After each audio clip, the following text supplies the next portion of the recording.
Hello and welcome everyone, sorry about being late. This is WalkmanEXE, your ever-lovable DM for Platinum Watch. Today we have a lovely session of downtime. It is, like I said, we already pre-recorded the social sessions for shopping, but this is the whole group session of post-mission debrief and, you know, downtime between missions. So it will be a kind of time-lapse-y social session. Where you get to view all of our characters and their shenanigans in real time. So as always, joining me, ever present, ever vigilant, we have our lovely cast of role players. Starting down the line, we have Storm Sage 13 as Merrick Gilder, Order of the Lycan Blood Hunter. Hi, I'm Storm. Moving down the line as next vigilant, I'm absolutely not basing this on anything. If I had your perception stats up right now, this would be a lot more efficient. We have John as Malcolm Blackmore, Blood Mage Arcanist Extraordinaire. I'm not admitting to any crimes, and I'm stating that right now. He stands on his podium and says to everyone, I am not a crook. I'm not a crook. It's not true. Don't mind all the dead bodies behind. And then the one crook that is on the team, the ever-lovable con man of mystery, Sir Trappet Dosselin, played by Hawk Abridged. Or I guess it's Hawk-kun now, isn't it? Ah, yes. I'm willing to turn state's evidence. Of course, moving down the line, as the less vigilant, we have the clanky armor girl, Maxine the Mauler Eileen, Champion of Cord, played by Brett Bredesen. He's guilty. Can I hit him? And of course, the solidly vigilant but not so solid Avok Korik, the stubborn Goliath, who is our lingering soul, played by Red Beast 13. I have evidence. I was the murder victim. Bum, bum, bum.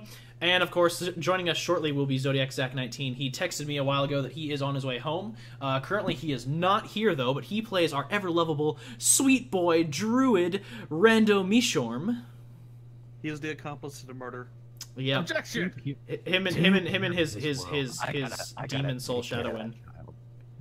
I gotta take care of that child. So picking up from like a motherfucker. a little bit. Robo John. So, from where we picked up, last social sessions, Trappet and Malcolm went shopping for magic scrolls and items, and met the ever-lovable, ever-present NPC of the world of Kasparis, Balthier, the magic salesman. Yes. Do you wish to buy items of power and malice? In addition, don't forget the other. we had Merrick and Avok go to the Blood Hunter Orders of the Ghost Slayer and Profane Soul, where they met a gaggle of NPCs, many of which I should actually bring up that relationship sheet now on stream so that everyone at home can view the lovely retarded list. Just kidding. I'm not going to do that because I like to keep these private to everyone. Yeah, I met a lot of people last session. Met a lot of people last session. And then OBS is letting me know, hey, you know, just letting you know your stream is having a little bit of difficulty because you're on that high res. And I'm like, meh. Shut up, OBS. I mean, you can reduce it, cause any problems. Well, I like my aspect ratio. It's beautiful and wonderful, and I should probably zoom in my map so that way it's not as super hardcore on the glitch factor. There we go. We lost a John, but he'll be back soon. He'll be back soon. I think he's respawned. So Avok and Merrick, like I said, went to the Order of the Profane Soul, met the best Arcanist, Olivion, who is the most amazing gender and race fluid being on the face of the planet. But then again, when you got potions of gender swapping and race swapping, why not down a few every now and then? Keep the game fresh. And then, of course, Maxine and Rando went with Percy to the bazaar and had a bizarre adventure. Not quite. Maxine bought a variety of different merch, purchased Percy some learned college boy books, and Rando bought a lot of potions. Wow. So I heard. A lot of potions. That sounds like me at an anime convention. It's ridiculous. It's worse than an otaku at an anime convention. The boy has no gold control.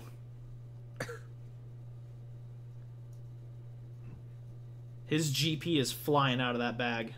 That's I'm about to not be surprised. It's sprouting wings and flying away. Okay. So when last we left off in the social sessions, the group had gathered at the Cord House to just kind of like get things straightened up for the party, drop off the supplies. You know, Maxine bought a lot of groceries and liquor for the event in question, and then Malcolm and Trap had arrived and were like, "Hey, we've been summoned. Our time's up. We got to go back to HQ." And everybody started flocking to the HQ. So this is where we are picking up, where the group is now reconvened at the Platinum Watch headquarters. I am going to change the map. I did not dress for this. Whoops. So I have the original HQ map. We will be going there, and I will be describing a few things on the way because I did not have maps prepared for the meeting room because it took a lot longer to design it than I thought it would. So I don't actually have it ready at the moment. Sorry. I just want to say that in transit, Avok was in the badge to, not freak out the population. So let's go ahead and boop, and then boop, and then boop. Ooh. Okay, so I'm gonna move a few things around. Here we go. Let's move him here and move him here. And move the party about. I'm gonna do like a fucking, thing. So we'll put Avok back here because he's in the badge. So we'll do like kind of a fucking New Hope walking down the thing. Yeah. Last time I saw this map, I was an audience member. Sadly, there is no fanfare as you all approach back in. Many members are bustling about and hurrying to get preparations ready for a few different outgoing missions. As you are walking through these halls, you spot Amelia back from her mission. She kind of waves at y'all sheepishly as she goes about getting a few things ready. And let me open up my phone to grab the relationship sheets for a few characters because I'm going to be having some people show up this session. Oh boy. Oh no. Oh yeah. BRB grabbing mine. Everyone you know is dead. Everyone I love and know is dead. Oh shoot, I should get Maxine's relationship. Maybe Vina's gonna show up. You should probably do that because the first person y'all meet as you're kind of like walking down, like Amelia waves sheepishly and like a few people are kind of moving about. And this very well-dressed elven gentleman in like this very nice suit and pants, well-pressed, shined shoes, long flowing cape, and he's walking around with this nice cane with kind of like a crystal orb at the top of it. Let's just say like the dude is dressed like the Goblin King from the Labyrinth movie. He is like fancy. He has strut. There we go. And he's got a cape and like a nice little vest over it. And he's got this little like beret with these nice feathers going out, and his hair is this long kind of mid-shoulder length, midway, kind of like it's midway down his back, but it's tied in this nice little ponytail. Long, flowing blonde, like golden blonde hair, and these piercing, like green, almost like the look of a pine tree. And he walks up very, astride to the group and immediately turns and goes, "Maxine, darling, lovely again to see you. How is everyone today? Merrick Gilder, my man, always with the slaying and the flaying. And I actually don't know you three, but it's lovely to meet you anyway, except for you. I saw you on the papers. You were the guy out in the woods, butt naked with the blood and everything, right?" Yeah, butt naked, out in the woods. "Stalkers, I must say, a little horrid, if I may add, sir. Your magic is flowing and sweet, but the melody it plays, ooh, not so fun, my man." Well, it gets the job done. I'll tell you that much. And that rhymed, so I can appreciate your lyrical talent, my sir. Malcolm like thinks on it a second and realizes that he did rhyme, and he would normally concede that to somebody he's being friendly with, but he just puts on this like very aggressive anytime anybody mentions his prison sentence, he gets like there's this look and this tone in his face he always gets. He gets really bitter and angry. So, and he looks over at Maxine and he goes, "Always a pleasure. Good to see that you're hanging with an interesting crowd these days. You know me, I like to keep things interesting, for sure. So I heard from James, and from Tommy, and from Edwin, and Balder, and Franco, and of course, can't forget my sweetest boy, Balthier, that you are throwing a party at the courthouse. I indeed am.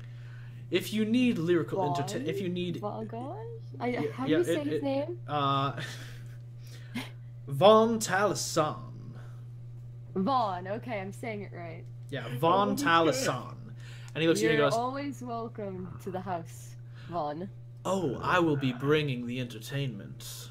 I'm sure you will. As always."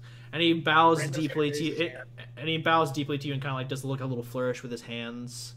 And as he sees Rando's hand raised, he goes, "Young sir, you don't have to raise a hand to ask a question. Feel free to fire away, and I will get back to you in due time." Okay. Sorry. Kind of roboting a little bit there, man. Oh, I'm sorry. There we go. Probably really crappy internet. So the question? What kind of entertainment? Well, I don't normally do this, but, you know, you seem new, and I like showing off a little bit. So, with a whip of his hand, a business card flies out of his sleeve and into his outstretched index and middle finger. And it is a bright golden card with this nice, like, red flourish on the edges. And as he does like a nice deep bow and hands it to you, the print is in fine silver, and it says Von Talisson, performer, entertainer, ladies' man, and of course, slayer of ale. I love this guy. All right. And he goes, "I provide music performance acts as well, of course, as for the rowdier crowd. A bit of mischief and deceit. You see, I've found those who are quick to club each other over the head are easily impressed with, well, simple tricks and trades that test their sleight of hand, swiftness of eye, and beguilement of senses." It's a lot of fun. I've enjoyed the tricks you've played for the group, Vaughn. I will say, you know, they have been rather spectacular. But you may want to check your back pocket. I'm gonna check my back pocket. It's a monogrammed handkerchief with Maxine on it. You have no idea how it got there. Vaughn. What? I'm just a performer, after all. I aim to please. You're good at what you do. I'm thinking of a number between 1 and 12. He looks at you for a minute, and he thinks for a minute, and he goes,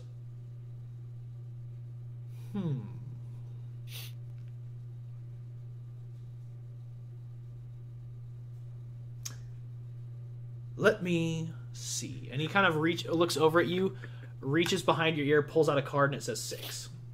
Damn it. He's good. I do what I do. He's really good. Traffic golf claps. Just very, very respectable. Just like And just your performance, your mixture of performance and arcana impresses me. The second anybody uses magic and divination to do party tricks, Malcolm like immediately like he goes dead-eyed and he focuses on anything else in the room because he finds it so disrespectful, but doesn't want to stop everything. The one thing you're seeing as you're trying to focus out is the fact that at the far end of this hallway is Gareth and Janice, and Janice is very impatiently tapping his foot and staring at all 5 of you with a look on his face that says, "Hurry it the fuck up." Guys, we got a briefing to get to. Let's get out of here. Cool, let's do this. Vaughn waves y'all goodbye. See you at the party.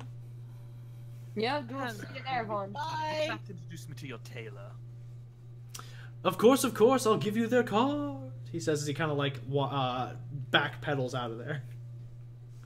At the moment when for Janice and Gareth, Avok just pops out like, Hey, it's great to see you guys. I missed you. Gareth looks like visibly shocked, and Janice just looks at you and goes, an apparition. How interesting. Janice, it's me, Avok. He's the reason you're not firing all of us after this first cock-up.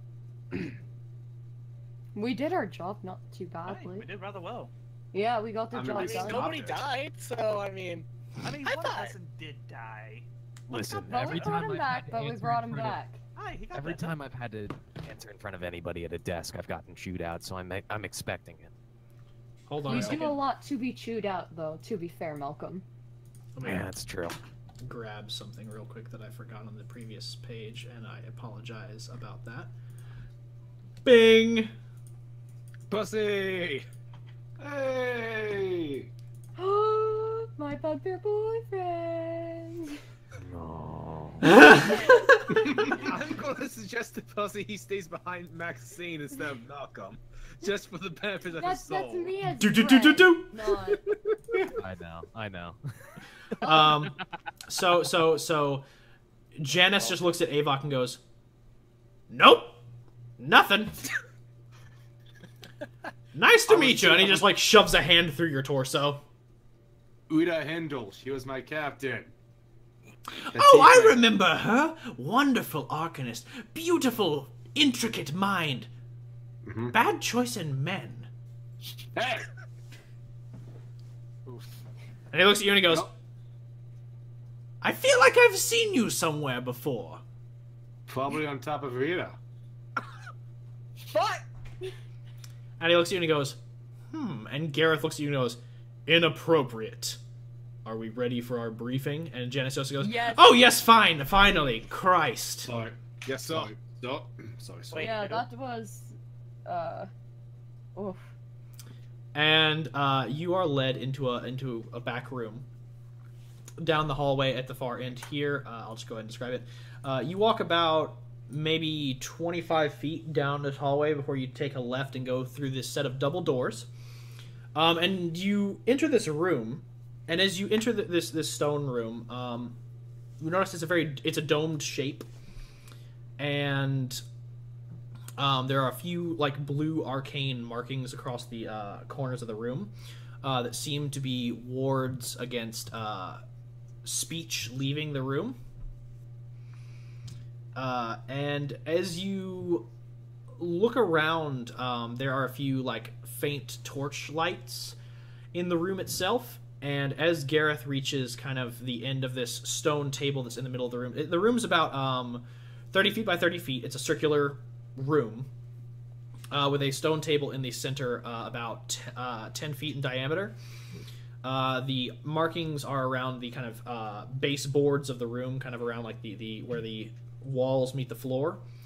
And the dome itself has this large crystal hanging from it, this large blue crystal that seems to emit a faint glow that illuminates the room where the blue torchlight does not illuminate it. And as you all kind of surround the table as Gareth stands there, you feel the room kind of shudder for a moment, and you feel the sensation that you are descending deeper and deeper and deeper but none of the scenery around you changes until you kind of arrive at what feels like a destination as the room again thuds, and two doors on both sides of the room fly open. So that's one on the left, one on the right. And in stride, Ziara, again, in the company of a Genasi male in kind of monastic garb with a large blacksmith's apron on. He's got kind of this wild wind-blown hair that seems very short-cut, and he has these this kind of chin-stripe beard that kind of waves and moves around. It kind of crackles a little bit with lightning as well. He's wearing kind of like a gi and some baggy pants, and then outside of that, he's got the some bracers on and some well-kept boots that seem to be made of cloth, just wrapped in leather. And like I said, he's got the blacksmith's apron on. He has, a ring on his right hand, about where his middle finger should be, and it seems to have like this kind of like cool blue stone on it. That seems, and you see as like his hands kind of move, you kind of see his trails of frost follow his fingers.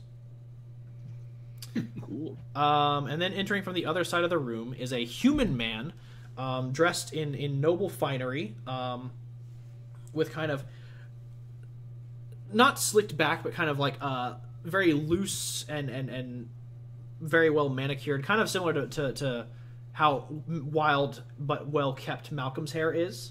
It's kind of chestnut brown. It's about shoulder length, and he has this kind of chin beard that is well manicured and groomed. He's wearing these bright or kind of like dark reddish brown clothes with gold trim. He has a purple belt on, black boots, as well as a pair of black leather gloves. And as he looks around the room, his eyes are very hawk-like in how they scan the area. And he has this curled mustache that is, you can tell even in the dim light, is waxed to kind of curl up, very similar to a ringleader. And Trappet, you recognize this as the asshole who you played cards against, and the next day you were conscripted. Yep. Does Avok recognize both of these people? Oh yeah, you recognize all these people, Avok. Oh sweet. I think I know who the first guy was. Okay, so you are now standing in the presence of Gareth Vysan, Janice Batoyo, Altus Bronwyn, Ziara Helinadel, and Voss Stormrider, 5 of the 6 founding members of Platinum Watch. Avok bows in respect. And Altus looks over at you and goes, "Oh shit, you were right, Ziara, he is alive. I owe you 10 gold." Excellent. Another bet you've lost, eh? And Voss looks at him and he goes, "Ah shit, so am I. I bet, go on." And Altus just goes, "Well, it seems like we never have the right luck when it comes to coin or cards," as he looks over at Trappet. Oh, That's awkward. Sorry, boss. I guess I'm a bit too stubborn. And he goes, "We both thought you'd live, but one of us had to make the odd bet, so, you know." I get it. And he looks over and he goes, "So, damn, been a long time since we've all been gathered together like this." And Ziara's like, "Not long enough." And Altus looks at Ziara and goes, "Finally, something we agree on." She goes, "This does not make us friends." And Janice goes, yes, we're all pissed off with each other and like each other at the same time. We get the gimmick. I have experiments to get to. Can we hurry this along?" I have stuff to ask him, yeah. And Altus looks at him and goes, "Ever impatient." He goes, "Same could be said for you. Probably why you lose a card so much." And Altus coughs and goes, "Yes, well, the briefing." And Gareth goes, "I was getting to that." Do not miss this part. So, it's not often that we all gather together like this. And Voss goes, "Not often enough. You guys have been seeing my invites for drinks, right?" And Gareth just looks at me and goes, "Right, sorry, not the time." And Gareth looks across to you and the rest of you and he goes, "This mission was determinant of skill I saw in these individuals, and unforeseen effects that fate may play in their lives, as he stares directly at Avok.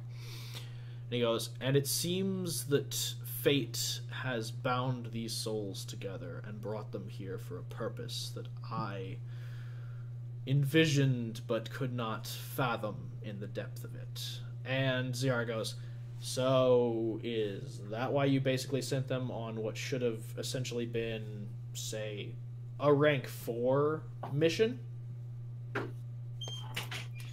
And he looks at them and he goes, yes, I figured they would be up to the task more than most. Besides, many of our rank 4s are not that much stronger than they are currently. Rank and title do not determine skill and strength, Ziara. And she looks back at him and she goes, yeah, but speaking from my lengthy lifetime, inexperienced fools who charge in fast die faster. And she just stares directly at Gareth and he goes, quite. Now, looks across the rest of you and he goes, you managed a task that I thought worthy of your skill. Stop a cult, prevent a ritual. Simple mission. Did you succeed in your objectives? Yeah. Kind It's, of. Hey, indeed. Yeah. we stopped them and killed a zombie task at the same time, kinda. And Ziara goes, oh no, you do not get credit for that one. And she looks at Figured Gareth, I and tried. she looks at Gareth and goes, by the way, we're talking about that later. To be fair, we did stop its resurrection. You just killed it. And she looks at Rando with like the most venomous gaze, and then smiles sweetly and goes, you're right. How foolish of me. No. I should have just known that y'all could have stopped it from living, but, you know, as soon as it kept breathing all that poisonous ash and contributing all of its, you know, living materials to the mutant population, I should have just left it to you. You're right. How No, foolish but of me. listen. Avok's like shaking his hand at Rando's like, don't. This is not a fight anyone can win against. Yeah, Malcolm is like gritting his teeth and like clenching his fist and really wants to go off on her and is just holding it. And It was anybody looking at him It was sees now it. like in a corner, just in the fetal position. Avok's just looking at everyone with eyes that just say don't. Travis just playing with the deck of cards and just glaring, not really glaring, just staring at Atlas. Yeah, Or Altus. Altus just looks at you and just kind of shakes his head as Gareth continues the briefing. He goes, so you finished your mission. Objectives were completed satisfactorily. Absolutely, sir. Then what else do we need to discuss? And Ziara looks at him and goes, cult trying to rip open rift into Netherworld, and oh yes, Tarask resurrection maybe? And Altus goes, I would like to hear this part myself as well. And Voss goes, yeah, I don't normally agree with the angry and the angrier, but at this point, I gotta weigh in too. What the fuck were you thinking? And Janice goes, eh! And Gareth looks at him and goes, nice contribution. I will admit that I did not give you all the full story of what we knew about the area. Nor did I give Amelia the full story because, quite frankly, I wanted this to be a quick recon job for her. I did not want her delving too deep into the secrets of the city to find things she shouldn't have been looking for. Yeah, well, it's a bit late for that. And there's an entire town built on top of a goddamn WMD now, so that's our job. And he looks at you and he goes, with all due respect, Mr. Blackmore, the WMD has been there long before this organization was founded. If you want to remove it, please, by all means, destabilize an entire city. If it's... He shrugs. He shrugs. He says, it's not our problem anymore. We took care of it. Exactly. On the accounts of Amelia, I believe that she's a strong member of Platinum Watch, despite your lack of informing her. She did her job well. And there's no doubt in that, but we're not here for her briefing. We're here for yours. No, of course not. And Altus looks across the rest of you and he goes, quite frankly speaking, this mission has been a setback to our political standing as well as the accounts of our organization. The teleportation that Ziara used was not cheap, and the current complaints we are receiving from one Herald Shiramla about the unlawful seizure of his wife is not helping our stance in Raven Rock. And Ziara just shrugs and goes, "Look, if she didn't want to side with cultists, she shouldn't have sided with cultists." Yeah. I mean, I can hardly put that on this briefing. That wasn't the action of this team. That was the action of Zahara. And he's like, "I'm well aware of the actions of my former teammate. I am stating merely that the mission as a whole, because be it minded that you all were in presence. Granted, she does outrank you, but you should have still weighed in your piece." And Ziara's like, "And would I have listened?" And he goes, "No, but it would have given me a nice talking point when you returned." And he like rubs his temples and he goes, "Bottom line is, our political situation is already a bit rocky because of the Fourth War being the crucible that forged us, and the actions of our organization as a whole over the past 4 decades not really proving to our allegiance that we are capable of carrying out tasks set to us by nobles. We need to be better in how we handle things politically if we are to strive as an organization. We do not thrive on the loot we take from enemies. We strive off the money that the nobles grant us to continue operating our business, as it is a business." And he looks over the rest of the group and he goes, "While the mission was not what you expected of it, I want this to be a reminder in the future to be very careful in how you approach solving your problems. Because when an organization like this makes such outrageous demands of a noble without legitimate proof, we open ourselves up to risk. Make sure that when you're making your arrests or putting bodies in the ground, your justifications are founded." Understood. Of course. And Ziara goes, "Meh." And she goes, As "Can you I go?" guys And she recall. looks over at the group and she's like, "Look, can I go now? I feel like I'm done here."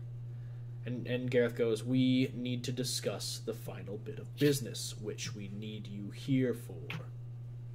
And she's like, "We've discussed the mission, we've discussed the Tarask, we've discussed Ziara making nobles angry. What else do we need to talk about?" And he goes, "Their rank and assignment." And she goes, "Yeah, normally you handle that. Why are we here?" He goes,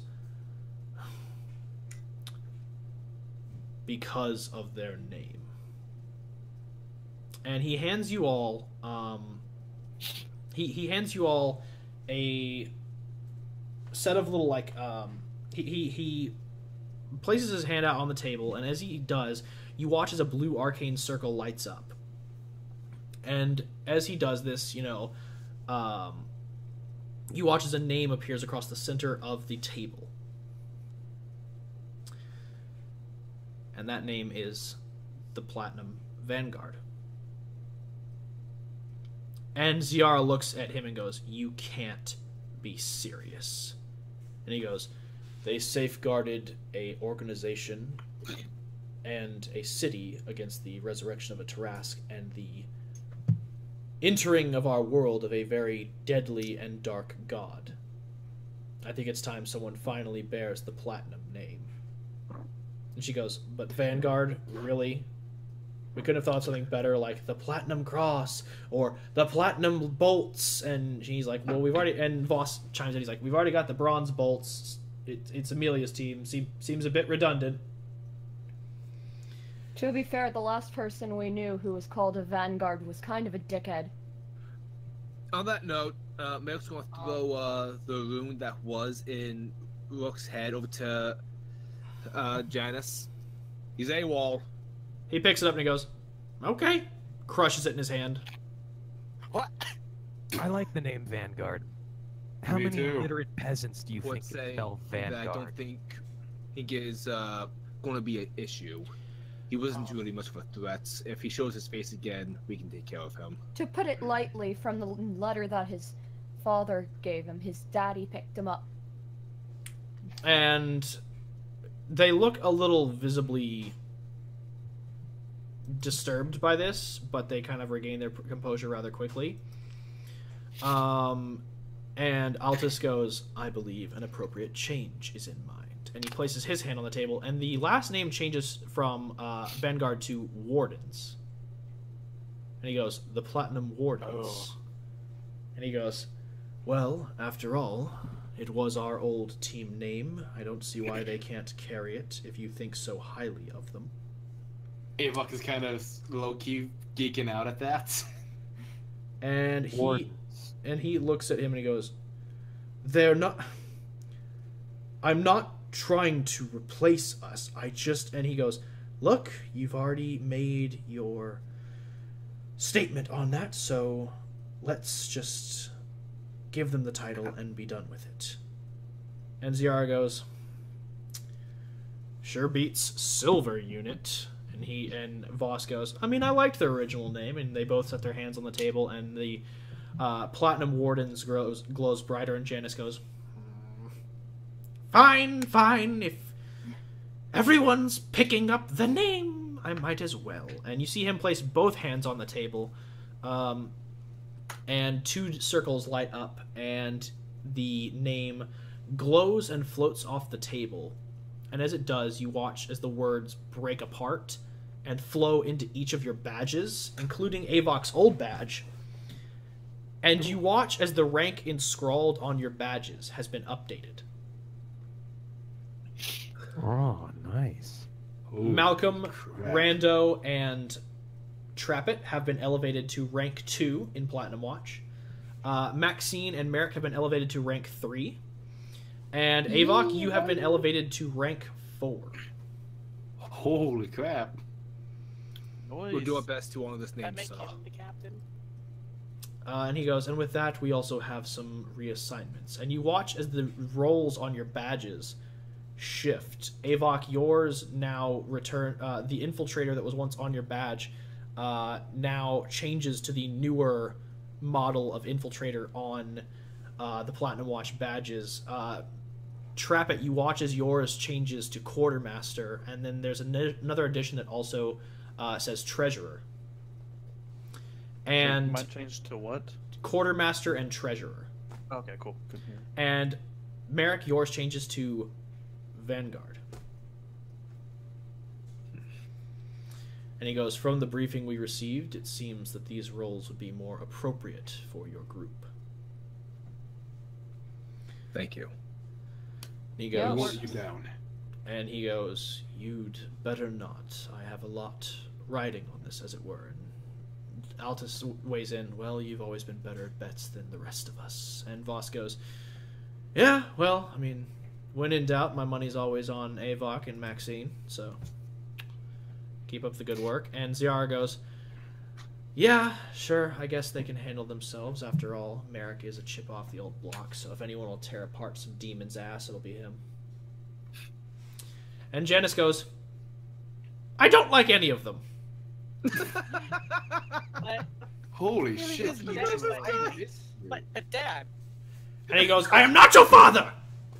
Avok, I'm really is- glad- And immediately as he says this, he points the arrow to his hand to the door y'all came in through, and he goes, "Out of my laboratory!" And he's like, "We're in the meeting room." Alright. Oh. We're back in the meeting room. Trappy goes, We may want to go back. It's a little something we need to tell you. Yeah, I personally have to talk to Janice after this meeting. And And they I also looks at Trappet and he goes, "Oh, you have something to tell him, all right, do you?" I also need a private conversation with Janice. and they all look over. What do you think? They all look over you and go, Gareth just is like, "I believe that we will address this as best we can. And he goes, Janice, you may return to your laboratory. And he goes, great! And you watch as he fades, as it was all a mirrored illusion. He had never been down there. I am not To surprised. begin with. And Gareth just goes, son of a bitch. Commander, you mentioned something about another mission, I think? Or did I mishear that? No, there wasn't another mission. Oh, in that case, never mind then. He looks over at the rest of you and he goes, so who needed private audiences? And Ziara goes, I am not group counseling this. And she literally walks out of the room. God, she's Might so be cool. It's something that the command God, wants she's to such a want to dick. know about. And they all look across each other at the table and they're like, we're all masters of the order. You're gonna need to be a bit more specific. And Voss goes, yeah, I mean, I can weigh in on some shit. And Altus goes, and if it's political, I can definitely add my 2 cents. Well, we have a little message from you from beyond. The Maw is coming. Oh, yeah, that. Yeah, That's kinda- Yeah, that's sort of apparently related to the cultists a little bit, but they're... Oh yeah, I forgot about that. And Gareth looks at you all and he goes, I don't. And Altus is like, are you serious? This children's tale is what they bring to us? You Well- speak of children's tales in front of the dead. I want to remind you that I am a living example of the impossible. And he looks at you and he goes, no offense, Avok, ghosts are nothing new. I speak of children's tales as in the myth of 12. No, this is... You can't be seriously expecting us to believe this. And Voss is just like, I don't know. I mean, it's a common tale passed around the plains, and a lot of Genasi and other elementals believe it to be true. I mean, Well, and he goes, I it mean, was, We all it have the was same God dream. and the Genasi who told us. and he goes, I mean, fuck, man, I worship the muse, so I gotta gotta hope that my prayers are going somewhere. And Altus is just like, not to insult your religion or the religion of other Genasi, but these are just that. Myths. Tales whispered around campfires.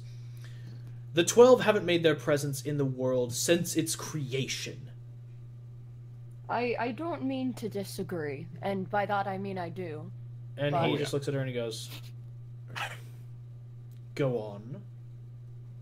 You do remember who I am, yeah? Yes, I think everyone here is aware of who you are or has heard of you. I think you or... probably recall my lack of interest in most things that don't involve bashing people's head in. So I raised the question of why I, of all people, would believe this and endorse my team to continue on this, if it wasn't true. And I hope you know by disbelieving us, you're not only spitting in the face of my team, but also my face.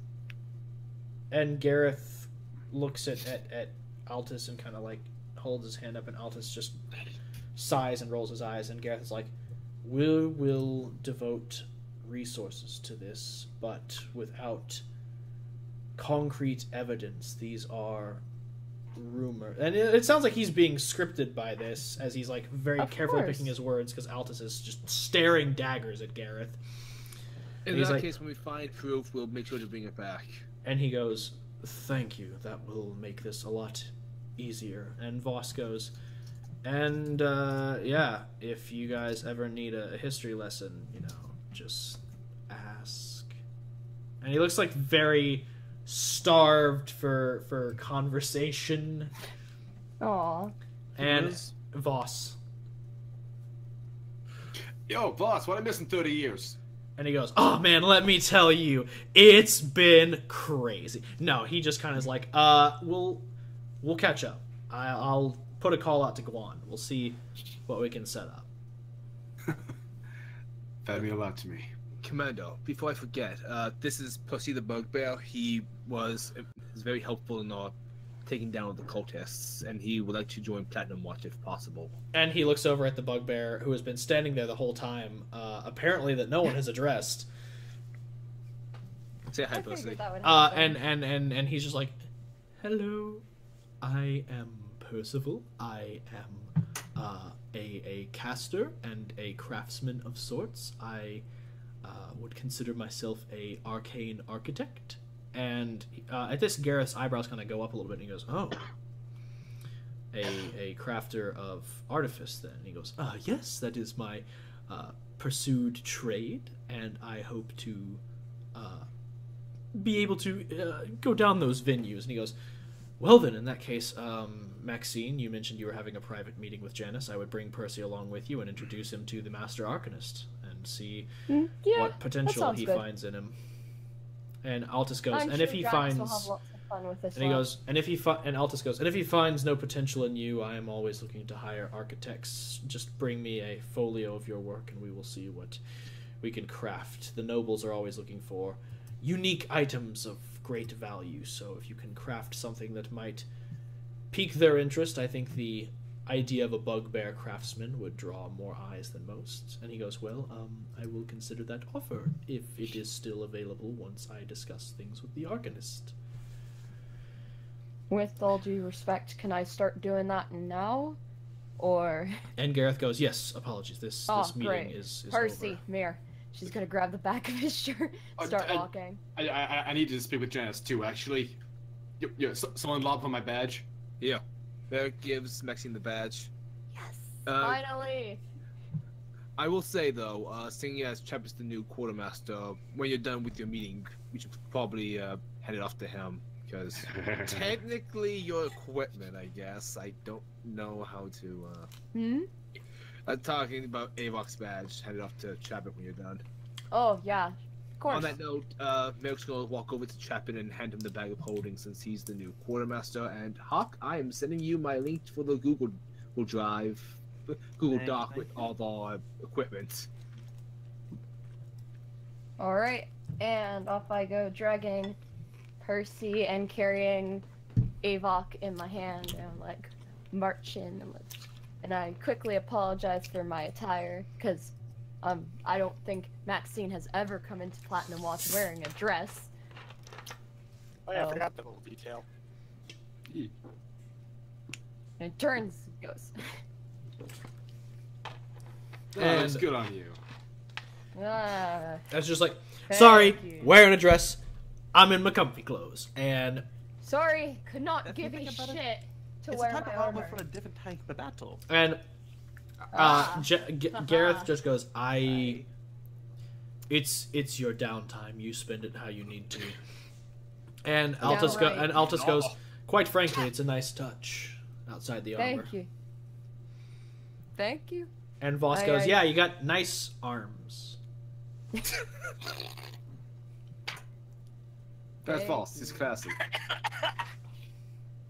I was drinking. That's how you flirt with women, ladies and gentlemen. You just go, "Nice biceps." She's gonna pause, make full-on eye contact with him, and flex one of her arms. I think Zach's dead. Are they already in a private meeting when all that's taking place? I'll go ahead and put them in the room. Yeah. Okay, I'm good. Like they were leaving to go to the private meeting. Yeah. Oh, as she's leaving, Malcolm looks at her walk away in the dress, and like his eyebrows sort of come up for a second, and he nods his head, and like she's not looking because she's walking where she's walking. Yeah. But Malcolm's got this like gawk-eyed fucking face. Everybody can tell he's not being sneaky about the fact that he's looking at her. It's just you just look over and it's just like, "Damn."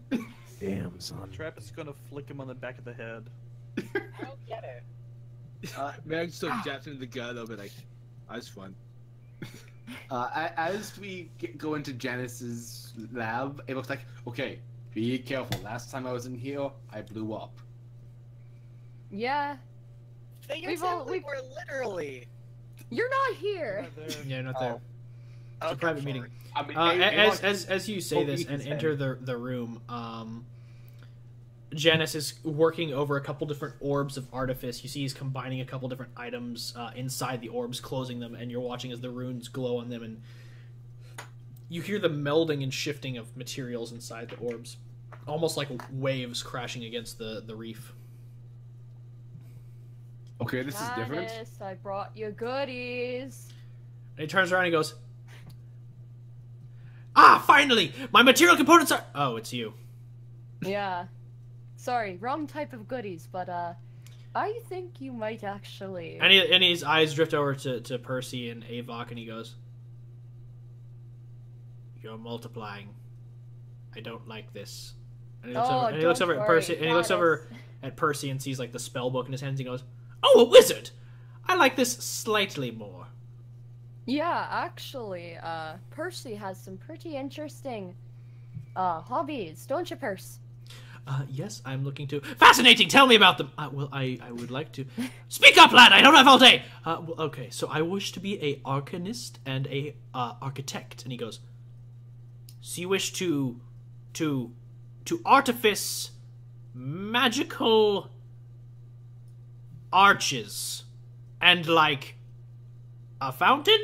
And he goes, "Well, yes, a fountain of ever-flowing ale would be beneficial in the Warriors' Hall, I feel. Or maybe, perhaps, instead of a fountain, perhaps what would be more beneficial would be, say, a wall sconce that just continuously dispenses nice ice-cold ale." And he goes, "Fascinating!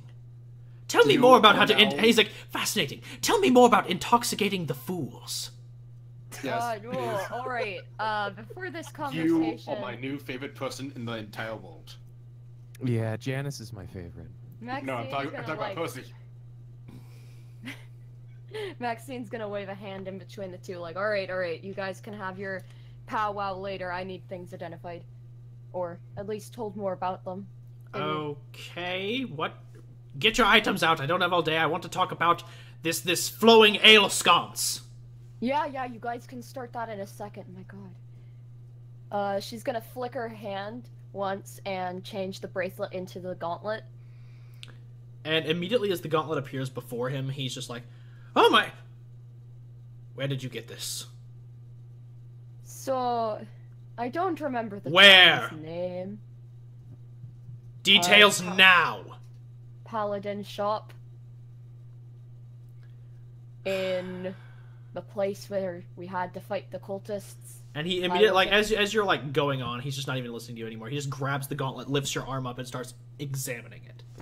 Oi! Alright! Okay. Man, Janice's interpersonal skills have improved greatly. And as you're kind of like, hey, he just flicks his wrist, a wand pops out of his sleeve, he points it at you, and you are frozen in place.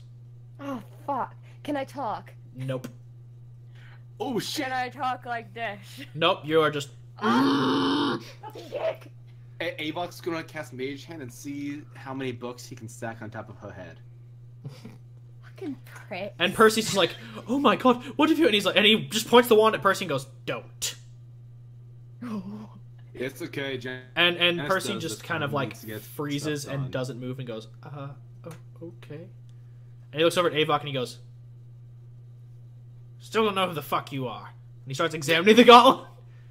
And he goes, "But stop talking, you're throwing off my concentration." And he starts examining the gauntlet and he goes, Interesting. And as he moves as he puts the wand away and moves his hands over it, you watch as these little blue sparks fly off his fingertips and form thin tendrils of blue light as they wrap around the gauntlet and begin to, as they wrap over it, you watch as they go in blue, and as they leave, they extend purple and green, and so they go from his left hand blue in these little thin tendrils like spider webs, and as he pulls them back, you watch as these green and purple lines of code in Elvish and Draconic writing, almost as if he's actually gleaning the information off the gauntlet as he's examining it. And once he has done this process, you watch as the blue tendrils fade, and all that it remains are these purple tendrils that hold the gauntlet in place as he moves his hands over it, quickly examining the actual work and make of the metal, examining the intricacies of the runic carving across the rose pattern on the bottom, on the underside of the gauntlet that lead up to the palm of the hand.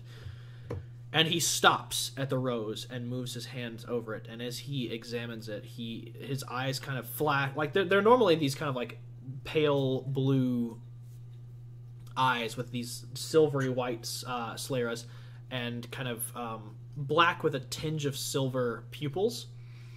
But as he does this, they flash pure silver, and he just looks at it for a moment and he goes, "No, that's not right. That's not...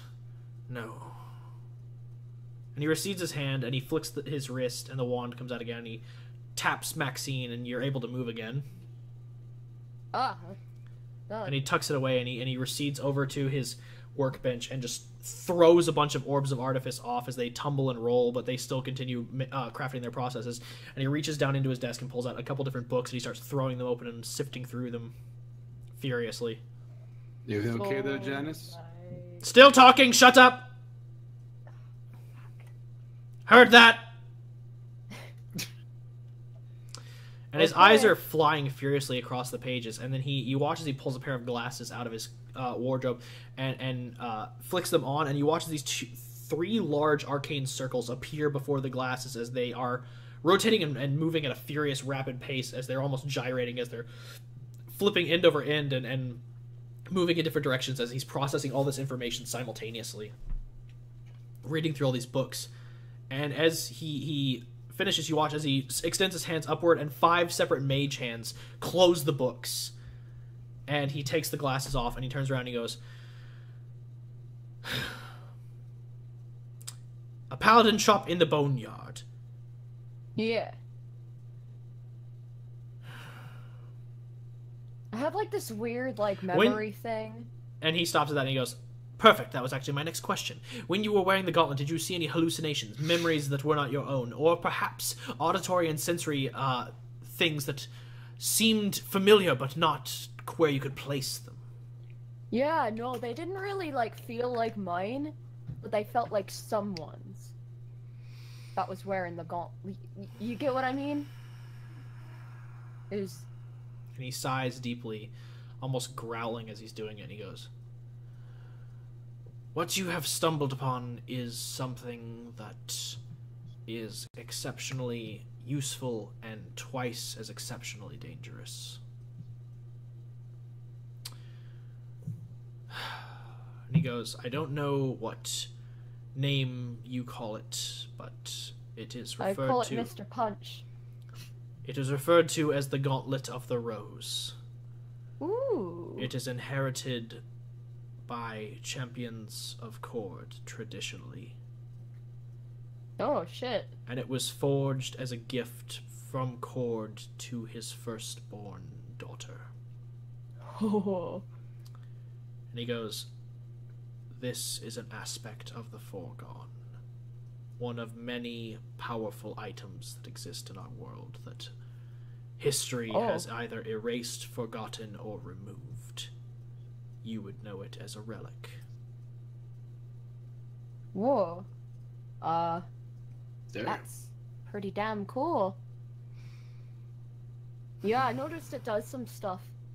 And he goes, "Yes, and unfortunately if we were looking to remove it, the only way I would get that is by taking off your forearm." Come again? "It is bound to you now, because of the mark that you bear, and because of the god you worship. It is bound not only to your physicality, but to your very soul. This item will only be removed if I remove it from you." Yeah, no, I don't want this taken off, like, ever. "Then I pray you never get your arm chopped off or your soul ripped out." I'm sure that won't happen. We live in a very dangerous line of work, Miss. It's not that dangerous. I mean, to be fair, they have to get close enough to cut my arm off now, don't they? And he looks at you and he goes, "That pride will be the death of you, like it has been the death of many champions before you, for I have lived a long time and seen a lot of good souls pass. Do not think yourself above mortality, Miss Eileen. Your I life plan to is... go out in a... Oh, go ahead, finish your I'm gonna die rant. Go for it. Your life is significant to me as a blink of my eye. It will pass, and I will forget you, and that will be the end of that." Oh, by all means, you're welcome to. I mean, I'm an example that he forgets the dead.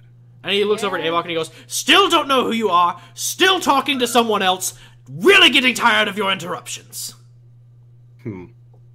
Janice, I promise one thing. You may not remember my name, but you'll certainly remember the flicker in which I go out in. She said that last time, too. But I have no answer to that. I'm leaving. Goodbye. No. Before we go, I actually have Janice, I really have an important question. Yes, Goliath man. His normal goofy grin kind of fades, and he's very serious. He's like, Rita Hindle, Sonia McQuay, Quinn Avis, Volk Morlock, Logan. Fuck, I forgot his last name. Logan forgot. Fuck, I forgot his last name. That's exactly. It's just, yeah, Logan Molo. I was on their team. What were we sent to recover? Because that's what killed us. And you watch as he looks up at you, and for the first time he smiles. The first time since you've seen him, he smiles. And he goes, "Something that I didn't get. We got it, though. But I didn't receive it." And he looks at you and he goes, I need... remember you now. Ah, yes. Drank the gender-swapping potion, then got blown up because he accidentally knocked the nitroglycerin I was keeping off the shelf with his giant Goliath bosoms. Hello, Avok. Wait, what? I actually missed you. Can't say the same. I figured as much. How are your studies going? I heard Rita was teaching you Eldritch Blast. Going well. I can actually cast it pretty well. Wonderful. As for... But she's dead. I'm well aware of that. We were betrayed. I'm well aware of that, too. I never knew what we were sent to recover. Logan and Rita did. I would like you to either scry on that object or scry on Logan. If it were that simple, I would have done it a long, long time ago. The object cannot be detected by scrying, and as for your friend, well, so long as he keeps it on him, he too is hidden from our gaze. Granted, he's long since parted with it, but I believe he acquired another object that could hide him from my gaze, because I am having a bitch of a time finding what he took from us. I swear if I find him, I will return it to you and rip his head off. I don't need it, nor do I need his head, so do whatever you want.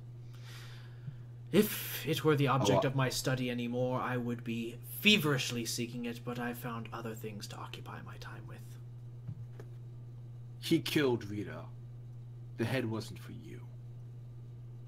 I figured. You know, I don't need as much clarification as you think I am. Despite being 478, I don't need clarification. What did we... I just want to know what we died for. And he looks over. And he looks over at your badge, and he goes, "I'll answer that for you when you're up one more rank, or two." Avok leaves.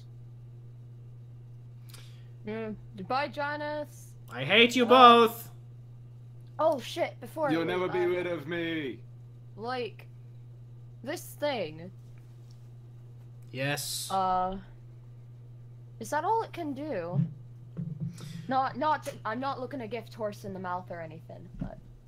What do you mean, is that all it can do? You need to be more specific with your questions about magic. I can answer it in 15,000 ways. It's just, when I use it, sometimes I feel like it's holding back on me. Of course it is. How do I get that to stop? Prove yourself to the gauntlet. shit. Okay, cool. Bye. Get out of my office. And as Percy starts to leave with you, he goes, nope, not you. You stay. Bye, Purse. And Percy just looks a little, like, concerned, but stays with Janice. You'll be fine. As the doors close behind y'all, and Percy is now gone from your sight. I'll miss my bugbear boo. Everything go okay? Back in a week, Percy's a Bugbear boo. cyborg. So now you all are free to operate as you will. You have a significant amount of downtime until you are called to the HQ again. Before we... No, I'll let Bill go first. Merrick's waiting to see what everyone else does. Well, I guess we could scroll it back to when Maxine entered the room. Malcolm was gawking at her, and then Trappet like flicked him on the back of the forehead. Like we could pick up from that point, and then whenever because Trappet wants to talk to Malcolm, so that's a good introductory point to the conversation. Yep. So Malcolm's gawking. He gets flicked, and he goes, "Ah, God, you didn't have to flick me." Ugh. And he like rubs his head. There are far worse things that could happen. But for now, perhaps a word in private. Yeah, sure, that sounds all right. And he eats the fuck over to the stairs and leaves the room. I follow. Okay. As they're walking up and away, and they're moving up, he goes, "So what do you want to talk to me about? What's this? What's going on?" First, can I use anything to basically detect and see if there's anyone listening nearby, be it magically or... You can use perception. Okay. Remember that one day, of course. Grab a dice.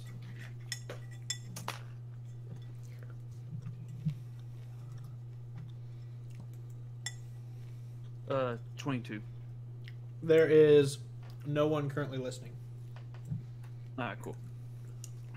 I wanted to talk about your little encounter with our fiery friend. Oh, that? Yeah, what about it? I'm just a little curious as to the why of the situation. Asmodeus? Why I worship him, you mean? I mean, worship's one thing, but it feels like you cut a deal. Well, Just that's killing- exactly what I did. And that's what I've done the entire time I've known him. I don't... Look, I get it. The other gods don't trust him because he's an asshole. I think he's an asshole. But he's a tricky asshole, and he gets the job done. If you notice, that's kind of what I do.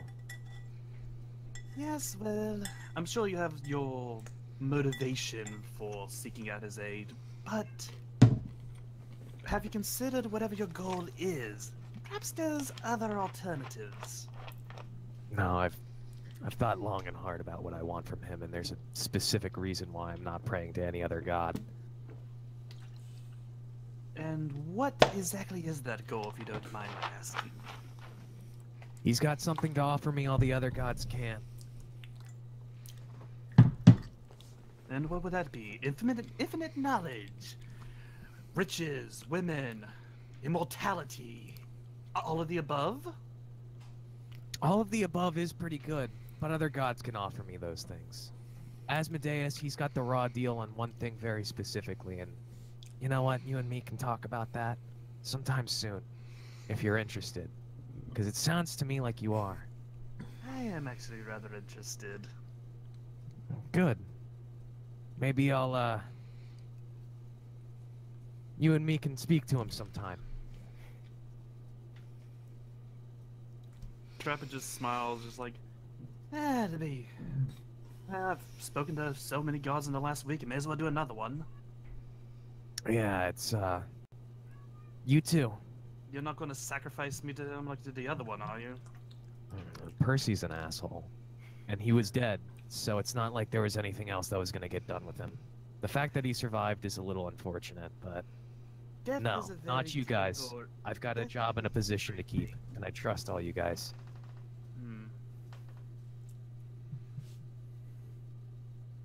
I've learned over the years, though, that there's always a lot of alternatives to just being dead.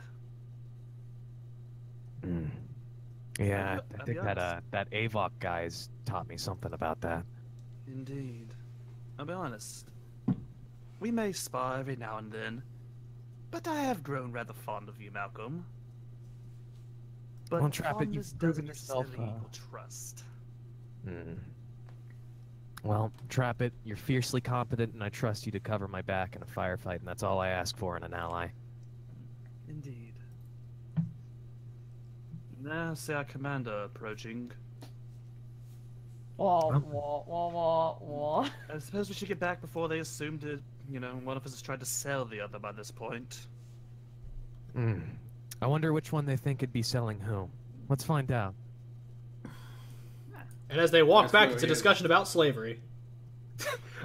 Merrick's swear, over he by has no Miranda. respect for the dead. Merrick's over by Miranda's like, okay, so who do you bet it's selling who? Hey, you guys know that Rando's still like freaking out from earlier. Is yeah, he? I'm just kidding. He's kind of like What was Rando freaking out about? when he just like got talked down to. That's how I In was in such a his manner. face. Merrick's just Fucking deserved it, comforting my him right now, God. like, it's okay, the scary woman's gone. He's kind of having some PTSD from the whole Tarask incident. Oh my god, Yeah. don't be such a little bitch. He's just a boy, cut him some slack. He's 50 years old! He's just a boy! So Yeah, but he just wandered straight into a war zone for the first time, I presume. Like, Yeah, I mean, he's killed people, but like, yeah, but he's never been that close to death. yeah, it doesn't get any more fun than that. I'm speaking. I of- can attest to that. Yeah, blood hunters, we fight horrible shit, like kind of like that, but that's normally good for the more senior members. So yeah, stick with me and I'll guard your ass. All Yeah, right. listen to the Vanguard. Okay, So okay, I'm good.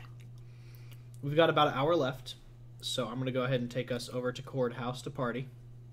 Oh, the party at the courthouse. What? So as the group goes off to party at Courthouse, Where was my horse? Is it possible for Merrick to split off from the rest of the group real fast to pick up his armor? Like, will it be ready by now? nope, hasn't been a day. Okay. Oh, You dropped it off 3 hours ago. So I didn't know how long it would take. Can Malcolm have that outfit we had discussed, Walker, ready by the time the party happens? I just thought I still have only one outfit. We can say that you and Trappet definitely stopped off by a shop to pick up some party clothes. Hell yeah. Avok would like to mage hand a tie. Mage Hand adjusts his tie. Yeah, just like hold a tie in front of him. Oh. Merrick isn't gonna get dressed up. He's just kind of like, you know that outfit Guts has when he's out of his armor and his Oh, yeah. just the Wait, blue sleeveless. Just a thing, question, Avok, don't you have minor illusion? Can't you just minor illusion yourself a tie? Plan B, boys! Yeah, I'm just saying like that's what Merrick's wearing right now because Yeah. he's a soldier. He doesn't have nice things. Trappet was going to look in for nice clothes to wear, but he just looked at his normal outfit in the mirror, just kind of raised his arms to the side, like, yeah, it's perfect already. Okay, so basically Merrick changes out of his combat uniform No. to his dress uniform. He doesn't have anything nice. He just has the sleeveless. Like he doesn't change out of that. Okay. I'm not surprised. I'm disappointed, but I'm not surprised. I'm comfortable this way. I believe it. So as you arrive at Courthouse, you see that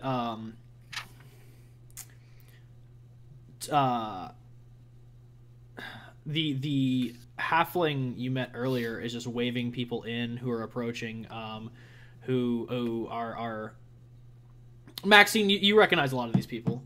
Some of them you don't recognize, but they're being brought in by friends of yours, so you're just like, Right. Yeah, whatever. Probably a new partner, new beau. And whatever. as you approach, he looks at you and goes, Oh, hey guys, great to see you again. Yeah, we got the party in full swing and everything's going great. Yeah, great. Oh, also, anyone I- milady, and he points over at the Yeah? hydrangeas, and they are flourishing. Oh, thank fucking God. And he goes, You like know I said, how- I got a druid friend. He does some amazing work. He's inside. He's helped himself some ale. I said it was cool. Good. It's cool. Word. Hey Malcolm, can you come here for a minute? Yeah, what's up? Gonna take him by the hair. Just point. Those are watered hydrangeas. That's what they look like. Yeah? Yeah? Yeah, I get it. Alright, cool. Have fun. Oh, you didn't have to pull me by the hair to. It's fun though. He looks over y'all and he goes, so yeah, Lord Blackmore, always good to see you again. Glad you got out of prison. Drinks inside. He points at Rando. He goes, other druid guy, met you earlier, great spunk. Drinks inside. Looks over at Merrick and he goes, don't know you, nicer clothes than last time. Drinks inside. Looks over at the ghost. He goes, hey, great time, mate. Hey, thanks. Drinks inside. If I to lean over to Maxine, is the whole ghost thing gonna cause a problem? Because if not, I can probably hide. He looks at you and goes, oh fuck, you're a ghost? No. It's a we have. It's a drug thing. Don't worry about it. You're Yeah. fine. Okay, cool. Yeah. Drinks Why not inside. losing yourself alive? That's I won't. And he looks over at Trapper and he goes, haven't met you before? You dress like a fucking king. Drinks inside, my mate. That'd be trap it. Oh shit. Yeah, his computer froze. He'll be back momentarily. Okay. Oops. Then he Well- looks over at Maxine and he goes, milady, you know, yep, everybody's been introduced. Drinks inside. Yeah. Anyone show up that I need to know about? You know how things are politically and whatever. Do you mean like guests of honor you need to greet and shit? I guess. Fuck, I didn't take anyone's name. Cool. No, I don't particularly So care. You're you're doing just a bringing great people job. in willy-nilly then? Do I recognize this halfling bouncer who's telling everybody to come inside? Have there been plenty of parties at the courthouse where I've talked to the bouncer? This is actually not a bouncer. This is actually a butler you hired a while back. He was a friend of your drug dealer. Fuck yeah, he was. So he's you just hired him because like he was like, you know, hey, I need a job and I can scrub dishes and shit. And you're like, fuck man, welcome to the courthouse. And he's definitely gone up in the ranks since you left him. But he was hired kind of like about, let's say, into year 2 of Maxine's training, so right before you went to jail and all that. But I was his boss for a week, and then You were his boss for like 3 weeks, and then he was just like, you know, hey man, about that promotion. You're like, yeah, great. And then you walked off into the forest, never to be seen again.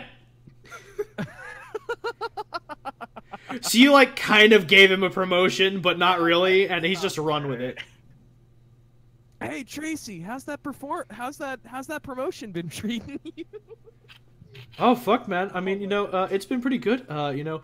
And since you took Godwin off into the woods and like murdered him, James has been running the show, and he's fucking having a good time. James has been the one out here now. Godwin, is that the fucker? You know Well, what? I didn't actually kill my brother Godwin, so let's. No, it wasn't his brother. It was the previous head butler of the estate. That's why I killed the previous head butler? Yeah. Is that true? Absolutely. Is that true? Absolutely. Oh, what? No, dude. Oh, God. I mean, it wasn't. I mean, he wasn't like well liked around the place. Damn. That's probably why you killed him. You're like, no one will miss him. You know, Damn. honestly, He didn't water those hydrangeas that day, and you're like, well, it's time. Well, honestly, I was gonna tell Maxine I just fired him, so you didn't have to say that out loud. But And he looks over at Maxine and he's like, if it's any consolation, Godwin wasn't watering those hydrangeas. yeah, he's the reason why your flowers okay. died. honestly, Is murder really a good enough That seems a bit excessive to most someone. Okay. And the halfling like looks at Alias. the halfling just looks at him and goes, "What? I mean, you're at like the courthouse, mate. Murder's kind of the. I mean, you know what gladiators do, right?" Yeah, he's not wrong. Merrick, my job for the longest time was to kill people in a ring. I mean, and not always kill them. Sometimes you can bring them down and like break all their How bones in many the body. did I not kill, though? Fair enough. Fair enough. Listen, Merrick, this house is founded on ground soaked with blood. I really would not try to dispute it here. No, that was Avok saying, but the difference is they're in a ring. Personally, I feel like that's a perfectly reasonable response for ruining the shrubbery. Whatever. He gets listen, it. I don't need to argue about this. I don't Yeah, want to I'm not. fight I'm with not gonna anyone. argue. If this is the custom, then agreeing, so be. alright. There is music happening, and I want to dance. And then she Not gonna dances. And then and when she says "I want to dance," Malcolm almost comes up like a dog that's been whistled to. You know, like here, boy, here. Slides Here, into frame. Slides right into frame. He's like, "Oh, is that so? Might I take your hand then, and us have a lovely little parlance?" Sure. Yeah. As Maxine reaches her hand over to take his and take the dance, a hand grasps yours, Maxine, and Malcolm, you find yourself in a headlock very quickly.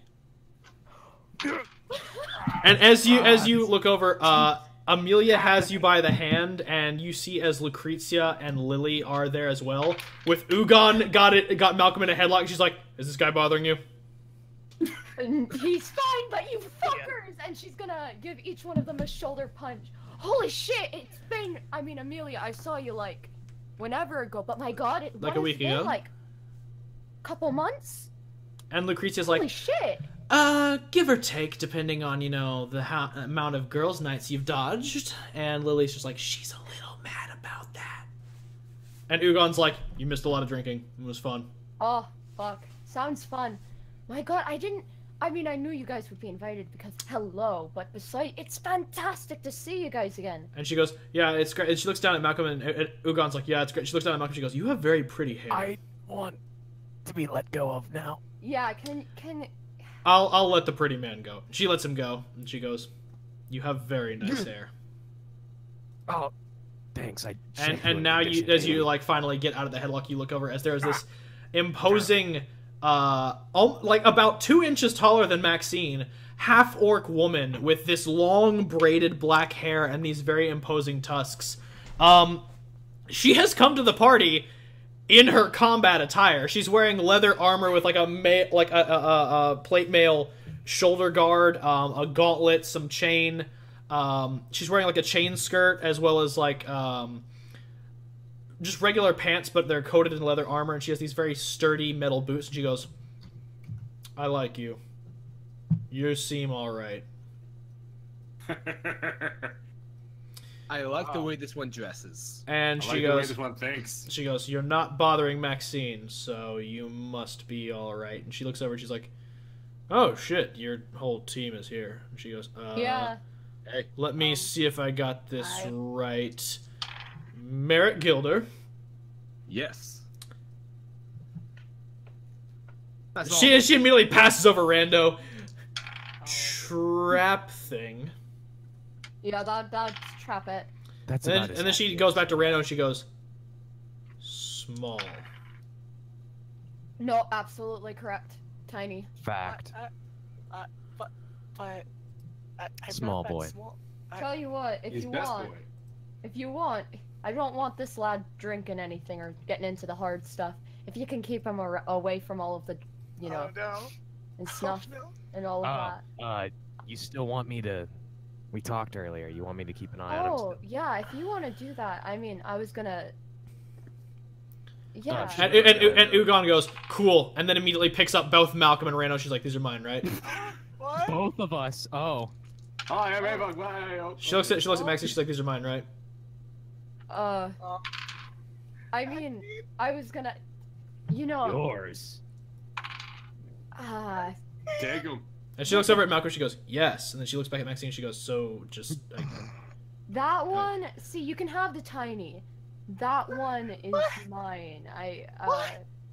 And she but, goes, like, okay. And she very slowly sets Malcolm down and then pats him on the head. And then she picks up Rando, like, bridal style. She's like, we are going to have fun playing Go Fish. And just walks off.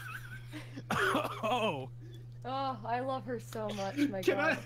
Oh god, Avok just look at this like, what the fuck just happened? Oh, that's one of my friends. Those are most of my, you know, the friends I made at Platinum Watch. And she's gonna, like, look over at Merrick like, oh yeah, you're one of those too. And be like, Holy shit. And So, as Merrick. this is in full kind of swing, you watch as Vaughn Talasan saunters up and goes, ladies, gentlemen, and he looks at Avok and he goes, yup. And it's just like, glad to have you at the party. Drinks are inside. And he goes, yeah, I already told him that. And it's he goes, my fucking and he goes, birthday. oh, right, thanks. Tracy? He's like, yeah, Tracy. That's my name. And he goes, right. Did anybody tell you that? Yeah, have a girl's name. Got it. Heard it 1,000 times. It's cool. And he's just like, right. Lovely to have y'all here. Just please come inside. It's your home, for fuck's sake. Yeah. I thought Tracy was unisex. And Tracy just wow. looks at him and he goes, we're not going to get into it right now. Avok's just gonna look at Drinks are inside. He just says like really inside, like drinks are inside. Avok's just gonna look at Maxine like, seriously, should I be hiding inside somebody? Nah. I mean, if you want to get drunk, go for it. I'd say preferably you can pick up any of my servants because they kind of know what the job entails, but like... I need If you're a not horse. comfortable with it, you can hide in me. and- We and- just gotta stick together. well, I mean, I was gonna you dance! What? Merrick. I was and- just wondering. And Vaughn looks at Avok and goes, honestly, most of us are from Platinum Watch. We've seen some weird shit. It's cool. In that case, and Avok's just gonna rush in. Okay. Well, I offered. What's up? Welcome back, a veteran! And immediately as Avok runs in there, you just hear a "Ah!" as this dwarven figure charges Avok and tries to tackle him. Tries what? A dwarven figure rushes him and tries to tackle him. Bring it on! What the fuck? In a good way or bad way? In a good way. Okay. He Then I'm gonna leave it. he phases right through Avok because wait, is Avok making himself physical? Do I recognize this dwarf? Do I recognize this dwarf? Nope. Then I probably won't. He runs right through you, and you see this curly-haired, like thick ponytail, very large mutton chops dwarf in like suspenders and a you know kind of white shirt rush right through you, and he goes, "Come on! That's no fun. Where's your spirit? Where's your muscle?" Oh, The- okay. Everyone's gonna make himself physical. And he rushes you again. Let's do this. Make a strength saving throw. Saving throw, damn, okay. Let's see. Saving throw. Oh, proficiency, yes. 17 Total? total. Nope. He slams you and brings you to the ground, and he's like, "Yeah! This is how men share their bonds! Wrestling! Oh, and in that case, Samuel, is that you? Maxine!" while, I knew while it. he's distracted by Maxine, Avok's gonna go and try and grapple, like throw him to the ground. Alright, he'll have to make a strength saving throw against your athletics check. I knew it. Moment he said wrestling. Fuck. Let's suplex a dwarf. Yeah, try and I'm gonna suplex a suplex dwarf. Let's see, skills, athletics, plus so-and-so, 15. Oh, he just fails. You forgot to add his strength modifier. Oh, damn it, that's right. Yeah, I He breaks free and wrestles you back to the ground. He's like, ha ha! I've never wrestled a ghost before. Ha! Avok faces the guy and comes up behind him. Let's try this again. He goes, I'm aha! gonna let A challenge. Samuel. I understand you're into wrestling and shit, but not in the middle of my party. I'm gonna pin this fucking dwarf. He goes, the flyer said, party how you like. Oh fuck! All right, yeah, have fun. And as he goes to like wrestle you again, you watch as a dragonborn man of green scaled tint touches Samuel on like the back of his, like where his shoulder blades meet his neck, and he just goes stiff and then falls over. And he's like, Oh, no, apologies. what's this for? He's like, apologies about that. He gets a little heated. And he goes, Oguna? Is that you? hi. Which sweet boy is And that? it's Uganak, and he picks up Samuel and he goes, I'm gonna go. And he walks off. Yeah, understandable. Come I back here forgot. with my dwarf. And he looks back at the Avok and he starts like picking up his pace. He's like, no, go away. Leave Uganok alone. He's just a, he's just a sweetie. Alright, if you say so. You never answered my question. Do you dance, Merrick? I never actually gave it a shot, to be honest. So you don't know how at all. No. It's a good thing you know somebody who does. Teach him. Oh, me? Oh, Oh, I thought you were offering. Oh. I Merrick grabs Malcolm and starts. Teach me how to sashay! Wait, you want me to teach? You want me to teach you how to Why dance? not? Bonding. I can just find, maybe Uganok can dance. Or maybe. Vaughn grabs you by the hand and starts leading you into a dance. Huh? Vaughn grabs you by the hand and leads you into a dance. I'm into it, alright.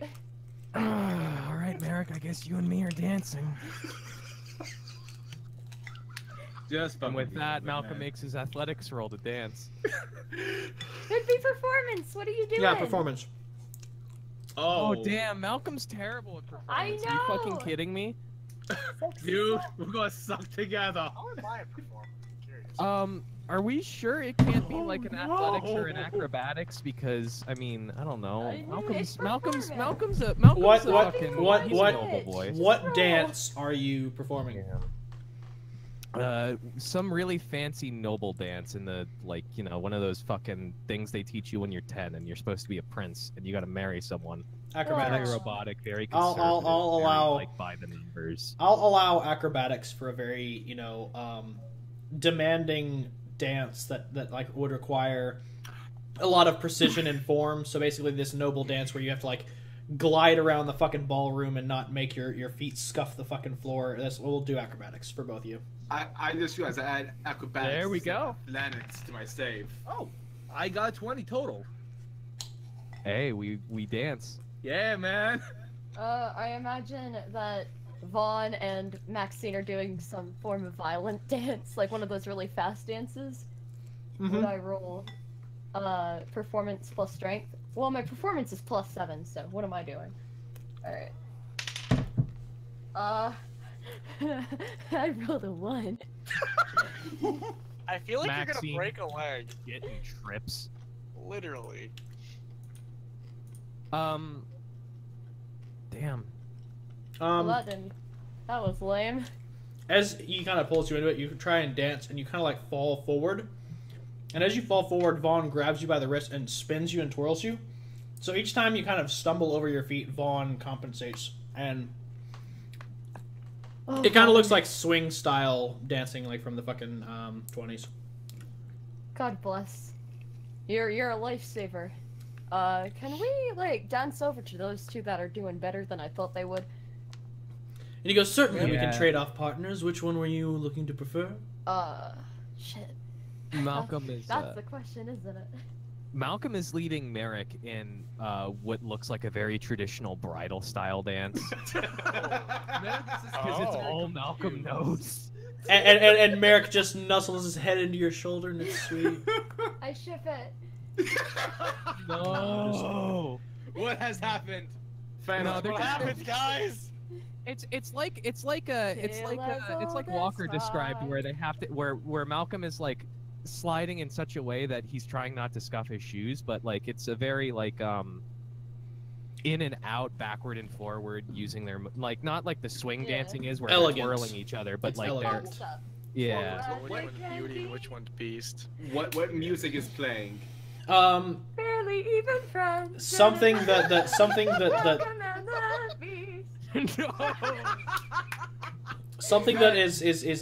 that is not appropriate for Malcolm's dancing. It's something a little upbeat and a little wild, but Malcolm's making it work for his elegant dance. It's just he's having to adjust his pacing. And I see Zach is typing. Zach, yes. What do you? One sec.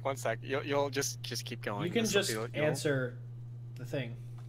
Okay, I was just gonna wait. So, Rando wants to use survival to, not die by this beast of a woman.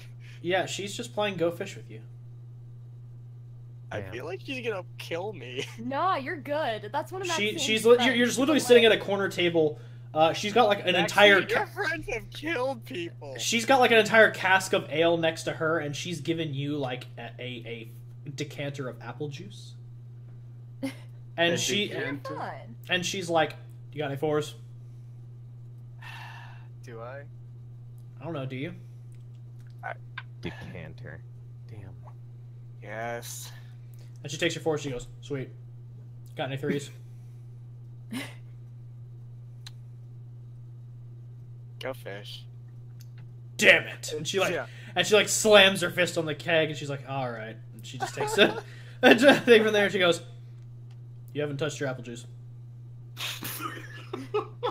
I love this. He's trying to quit the hard stuff. I gotta go soft, guys.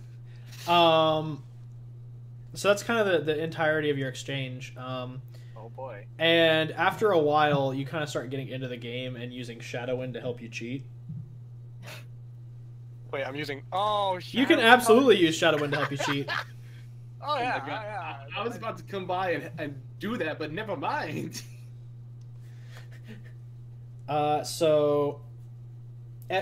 Back to Vaughn and Maxine. Yeah, you guys He have- asks you Yeah, which I was just gonna say that after Partner. Merrick's done making a fool of himself, he's gonna leave the dance floor. Oh, you fucking. Wait. Oh, we're coming at you guys while you guys are dancing. Now wait a minute. Okay. I call foul. Okay. Vaughn, that's actually part of you know how I am about this kind of stuff, which got what it do free you- for all, and he just like twirls you towards them. fuck. Flip a coin. Oh shit. Do I have a coin? I don't think I have a coin with me. Someone I else do. can flip a coin, I got a and coin, I got a Maxine, coin, you I call got a heads I or got tails. a coin. I got a couple of quarters. Brad, actually. heads or I got tails? Heads. Ow, fuck. Wait, who's flipping? She called heads. So what's the coin? It said heads on my end when I flipped it. Okay, good. Then Bread, now you actually have to make a decision. Shit, I don't want to make this decision. If it had been the one you hadn't chose, I would have made the decision. But you guessed right, so Max is gonna. Well. twirl Oh, God. wildly into the arms of a boy. Which boy is the question? Yes, Could that be is the trying question. To catch her. Huh. That's Plot that's. twist. It was Rando. She just Oh, does fuck on it, I'm Rando. not- I'm not that tall, guys. Come on. Latches on to Merrick. Ooh. Ugh. Hi. Oh shit. Then bumps into Malcolm. Oh, excuse me. You all right there, Maxine? Yeah, I was just cutting in. Cutting in. Yeah. Oh, Switching Well. partners. yeah. Here. And then if Maxine has got a Merrick real nice and good, He's gonna switch off to whoever she was dancing with, but he's gonna look at her the Like, entire time. Kind of a, it's like a, there's kind of that playful grin, like he knows eventually she's gonna switch back off to him, and Yeah. he's fine waiting. And So- Vaughn Shit just like she did. So Vaughn just is dancing with you and is like kind of got the same look on his face as you do. And he's like, oh. she is wonderful, is she not? yeah, I've known her for quite a while now. She always finds a way to surprise me. Vaughn, tell us on. Merrick Blackmore. And with that, they dance, quote unquote. And he pulls you into a very spicy tango. Yeah. Oh man. Malcolm knows at least 3 dance moves. This thing they call the whip and nene, he's not sure about. Die. So he pulls you into like a very the tango and then the bridal dance. Those are his 3 dances. Like this was the other one. he pulls you into like a very saucy dance where you both kind of throughout the entirety of it fight for the lead. Like kind of halfway through, Vaughn's just like, you dance rather well. I have a lot of practice being raised in a decent family. And he goes, yes, the Blackmores are pretty well heard of. You know, y'all have been out in the work for a while. And I heard y'all have also branched out into other families as well. Yeah, rather unfortunately. But I'm gonna bring honor back to this family name and success. And you'll see that. You'll be alive for it. I can guarantee that. Well, just make sure that when you do, you keep some names in mind. And he kind of like pats your chest, and you notice there's a business card there. Yes, Ted, That's how it yes. works. There we go. So how He, did he dance? takes it. Oh shit. He slips it right into one of those jacket pockets, and he continues to keep that saucy dance going. Sauce. At this point, we're gonna go back to Ugon and Rando. Rando, have you decided to use Shadow In to cheat, or are you gonna try and do this that fair and honest way? Please don't I'm summon just gonna- I'm Shadow gonna- in it. I'm not getting Shadow In because I feel like she's gonna see him or like find out I'm cheating. I'm just like, so I'm gonna use a different method here. Word. All right, I'm gonna use persuasion and convince her. Hey, you want to be my dance partner? I mean, I'm old enough, you know. I'm old enough. Roll a persuasion. All right. I mean, I got my earring of persuasion or whatever whatever it is. Yep. Yep. Ha! Woo! Sorry. Is this the first nat 20 of the night? This sounds like the first nat 20 of the night. Yeah, he said it was the first night. No, no. Oh no, you're gonna crash the stream! Okay. So on that note, Ugon looks at you and she goes, yeah, okay. Okay. And she picks up her cask, and you watch as she plunges a fist through it, and then picks it up and starts drinking it. And she doesn't stop What? Why would kind of until it's empty, and then she kind of like crushes it, and she goes, all right, let's do I love this. her so much. And she picks you up, and y'all start actually doing kind of like a jig. Okay. It's like a nice little Irish or Celtic jig. All right, I can respect that. And y'all are doing this kind of like wild dance that has some very very well timed movements. So it while it looks wild and tumultuous, it's very practiced, very refined. It's a dance that is like Rando. While it looks wild in nature, it has a keenness behind it. And so you adapt well to the dance as she kind of takes you in stride. And y'all watch as Ugon and Rando more or less start dominating the dance floor. Oh shit.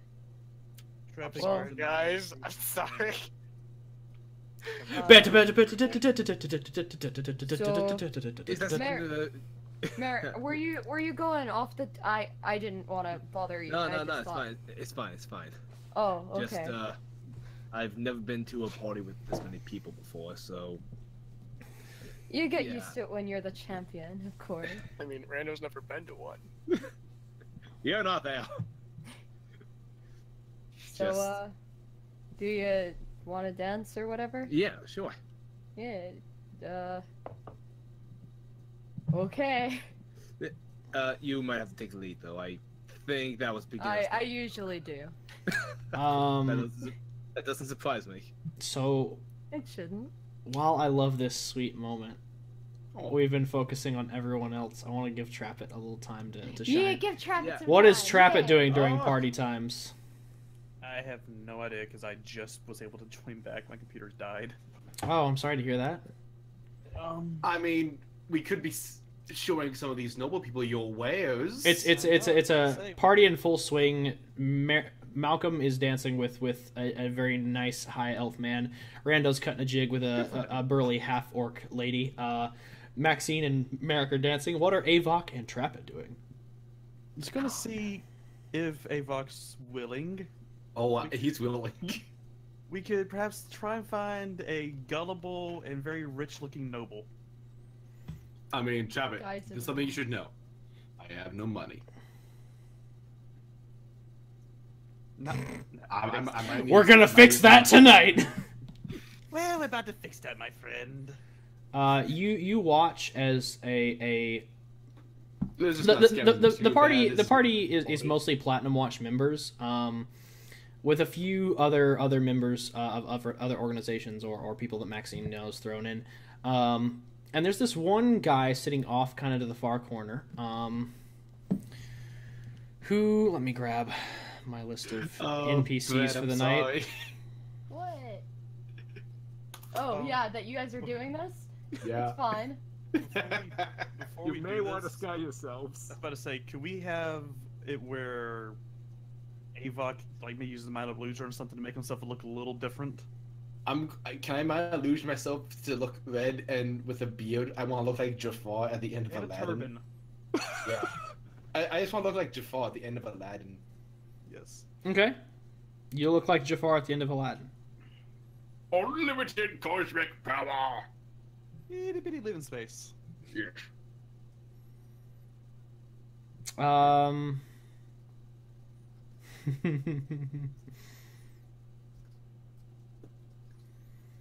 So as you approach this young man who has chestnut brown hair, he's kind of wearing these nice white robes with gold trim. His hair's kind of slicked back a bit, and he has these very piercing green eyes. He kind of looks at y'all and he goes, "Oh, hello. Who are you? You a friend of Maxine's?"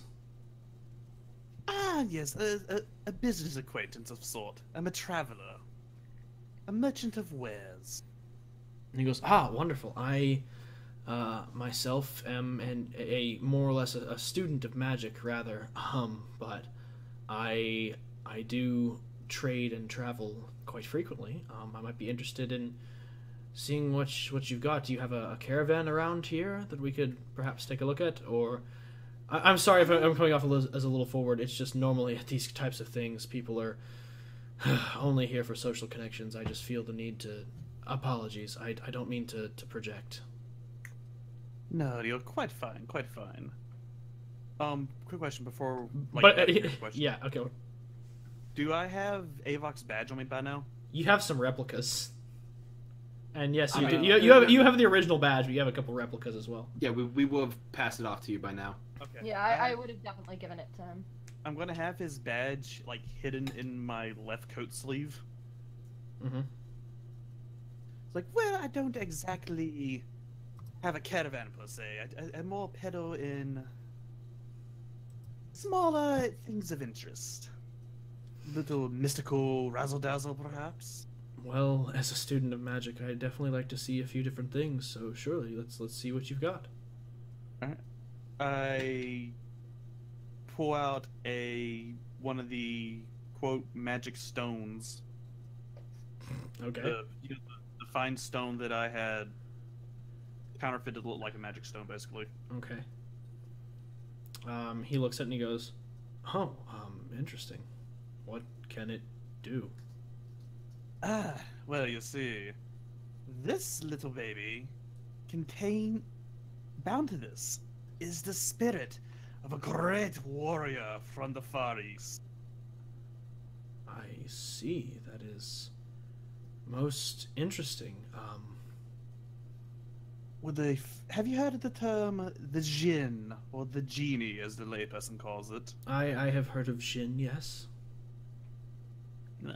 This one, why cannot, there are certain limitations to his wishes. Think of it more as a powerful manservant. Would you care to meet him? I would certainly be interested in taking a look. Alright. Going to do basically a sleight of hand to make it to where it looks like Avok appears from the stone. Okay, he's gonna have to make a insight against. Got a 24 total. That is not enough for him, so yeah, you succeed. Alright. So he watches as Avok springs from the stone. Prince Ali, fabulously. Wait, what's up? You have summoned me. And he's like, yes. wow, fascinating. Rafa, meet. Oh, I'm sorry, I did not get your name, sir. Oh, my apologies. I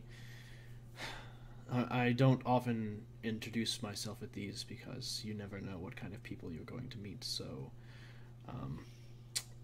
we'll just call me Trader. I just want to ask, Hawk, are you disguised? Me? Yeah. I did not say that Traffic was disguised, so I'm just gonna guess I'm not. Nope. Okay. Alright. You are not. Oh well. And he looks over everything and goes, that is, that's quite interesting.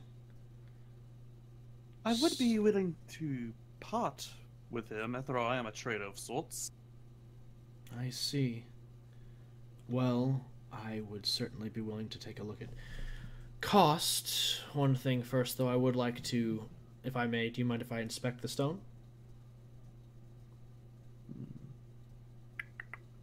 Can I roll to see if Traffic can perceive if this guy might be competent enough to actually tell it's a fraud? Because I can't remember how. You good can the roll an fraud insight would on be. it, and he can roll against. Alright, let me get my dice. Does a 16 succeed? Oh yeah, it succeeds. He Okay. seems exceptionally competent. He's very well masking his you can tell this guy's been to a lot of social gatherings. He's very composed, very good at keeping everything close to the vest.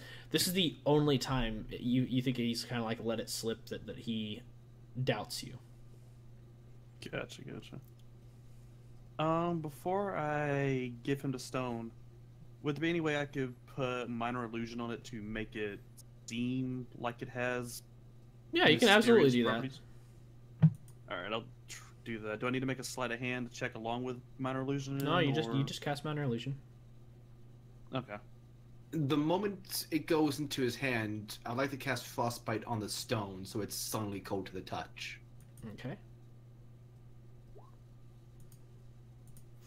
All right. Do I need to roll deception or anything like that? Roll an Arcana. Arcana. Okay. And same for Avok. This is how well y'all are able to work in tandem, mastering your magics together. Arcana, what's that for me? Ooh, I add nothing to this. 19 is acceptable. 13? Okay. He has a 15 plus his modifier. He sees through this ruse of minor illusion and the frostbite, and he looks at y'all and he goes, I must admit, you all are quite good. You had me going there for a while. And as he clasps his hand over the stone, you watch as there's like a small flash of red light, and as he opens his hand, now there is the stone itself has been reduced to dust, but as he drops it, the dust forms into an actual golem of sorts, and it kind of like waddles up to you and kind of pats your shoe, trap it, and then it kind of wanders back over to its master, climbs up his pant leg, and kind of perches itself on his shoulder and goes, like I said, you almost had me. But that was impressive. Trapit golf claps again. You're good. Well, at these types of things, one has to be. And he looks over kind of at the dance floor and goes, quite a raucous crowd we've got going on here tonight. They're all, the fighting sort. Sometimes they need to cut it loose a little. I completely understand. Not much of a dancer, then? Well, I could, but I wouldn't want to put them all to shame, of course. Trapit bows.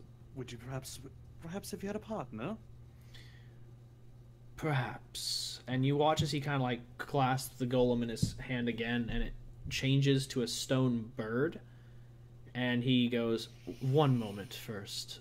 And as he opens his hand, the bird flies out, and Malcolm, the bird lands directly on your nose as you're still dancing with Vaughn, and Vaughn goes, you've got a little something on your... And then the bird pecks you on the forehead. Yeah. Yeah. I can. And he starts swatting the bird away. Shoot. And it flies away, and it kind of like keeps perching on you and just pecking you a little bit. What do you... And at that point, Malcolm steps away from the dance floor, and he like makes his way outside of the building, just walking, trying to swat the bird away. As you exit the premises of the building, the bird just like flies out the entranceway and then crumbles into just dust. And then what? It just crumbles into dust. And at this point, as you look back through the threshold, you watch as this white-robed individual with gold trim takes Trapit onto the dance floor, and it takes you a minute, but you recognize this individual. Oh, fuck. This is Sizel Strongsail, your cousin.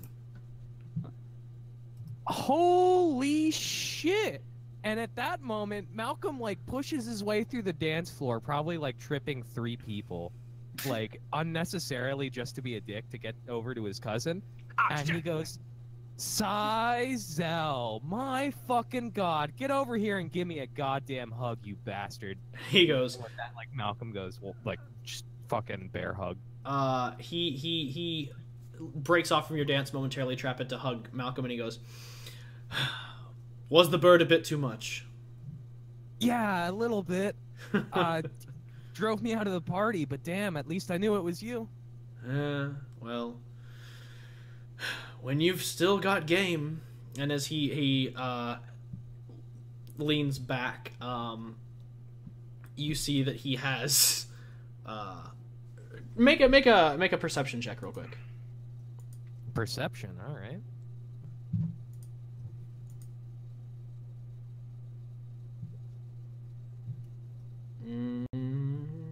Just Malcolm or both 20. of us? That's just enough to meet it. You watch as he very clumsily picks your pocket. My pocket. Yeah, and he pulls out just a piece of coin, and as he flips it over his fingers, it melts into liquid, then reforms into a solid. And on both sides of the coin is one is your face, and the other is Edwin, your older brother's face. And he flips it over his fingers, and he goes, I have missed our little family drama since you've been gone. It's been a little too quiet. Good to see your... And he flips it over, and the coin is now on the face that has your head on it, and he goes, back in the game. Yeah, they put me in timeout for about a year, but they couldn't keep me out of it. I know all too well. And he goes, by the way, your friend Trapit, wonderful individual. Very, very cunning. Yeah. I like him. I'm learning that more and more every day. And he goes, And I guess at that point, I mean, I guess he was with Trappit, so at that point, Malcolm turns to Trappit. Is that true?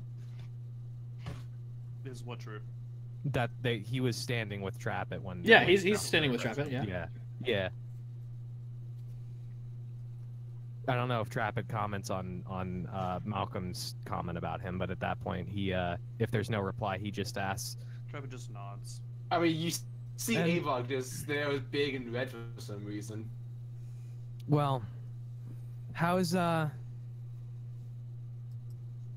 Morrigan, Raven, and I guess Howard? No, it was Baldwin.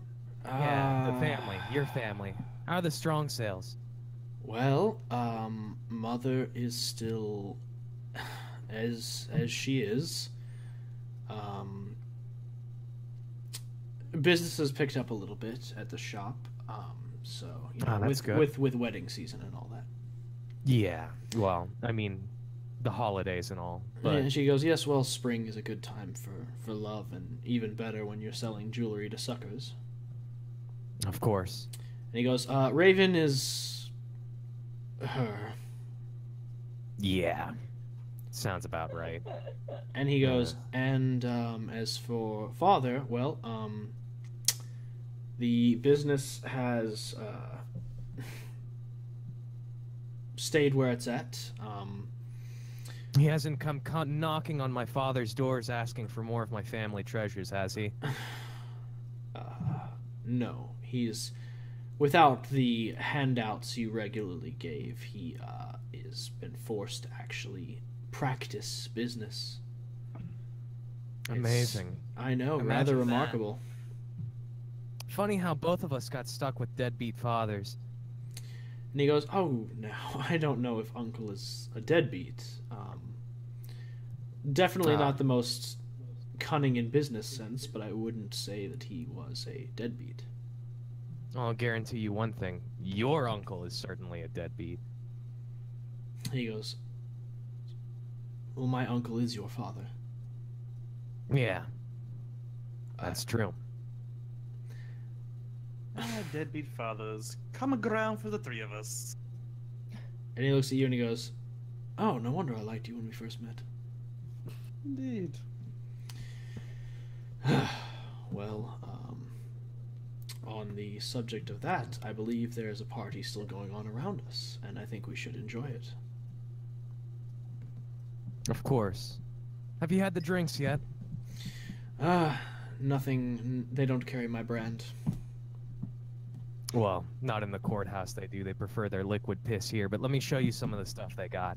And with that, Malcolm, They like the liquid piss here! yeah, they like the liquid piss over here, but let me show you the good stuff. And Malcolm takes him over to the, Whiskey's literally called Panther Piss in 1920s lingo, so yeah. not off. So you lead him off to the kitchen or something?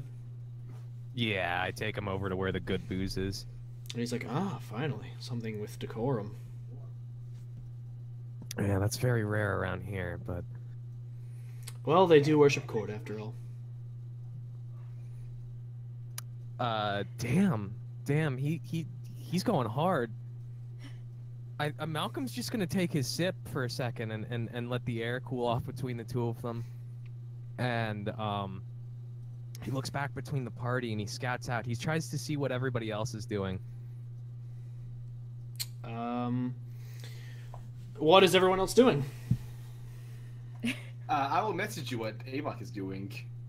I assume Maxine and Merrick are now finally free of interruptions, enjoying their dance. Yeah, they're dancing. Yeah, I guess, yeah.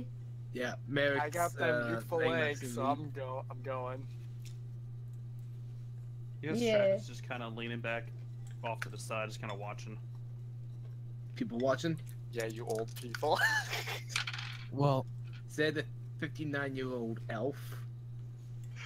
Sazel, it's actually a good thing I ran into you in this party then.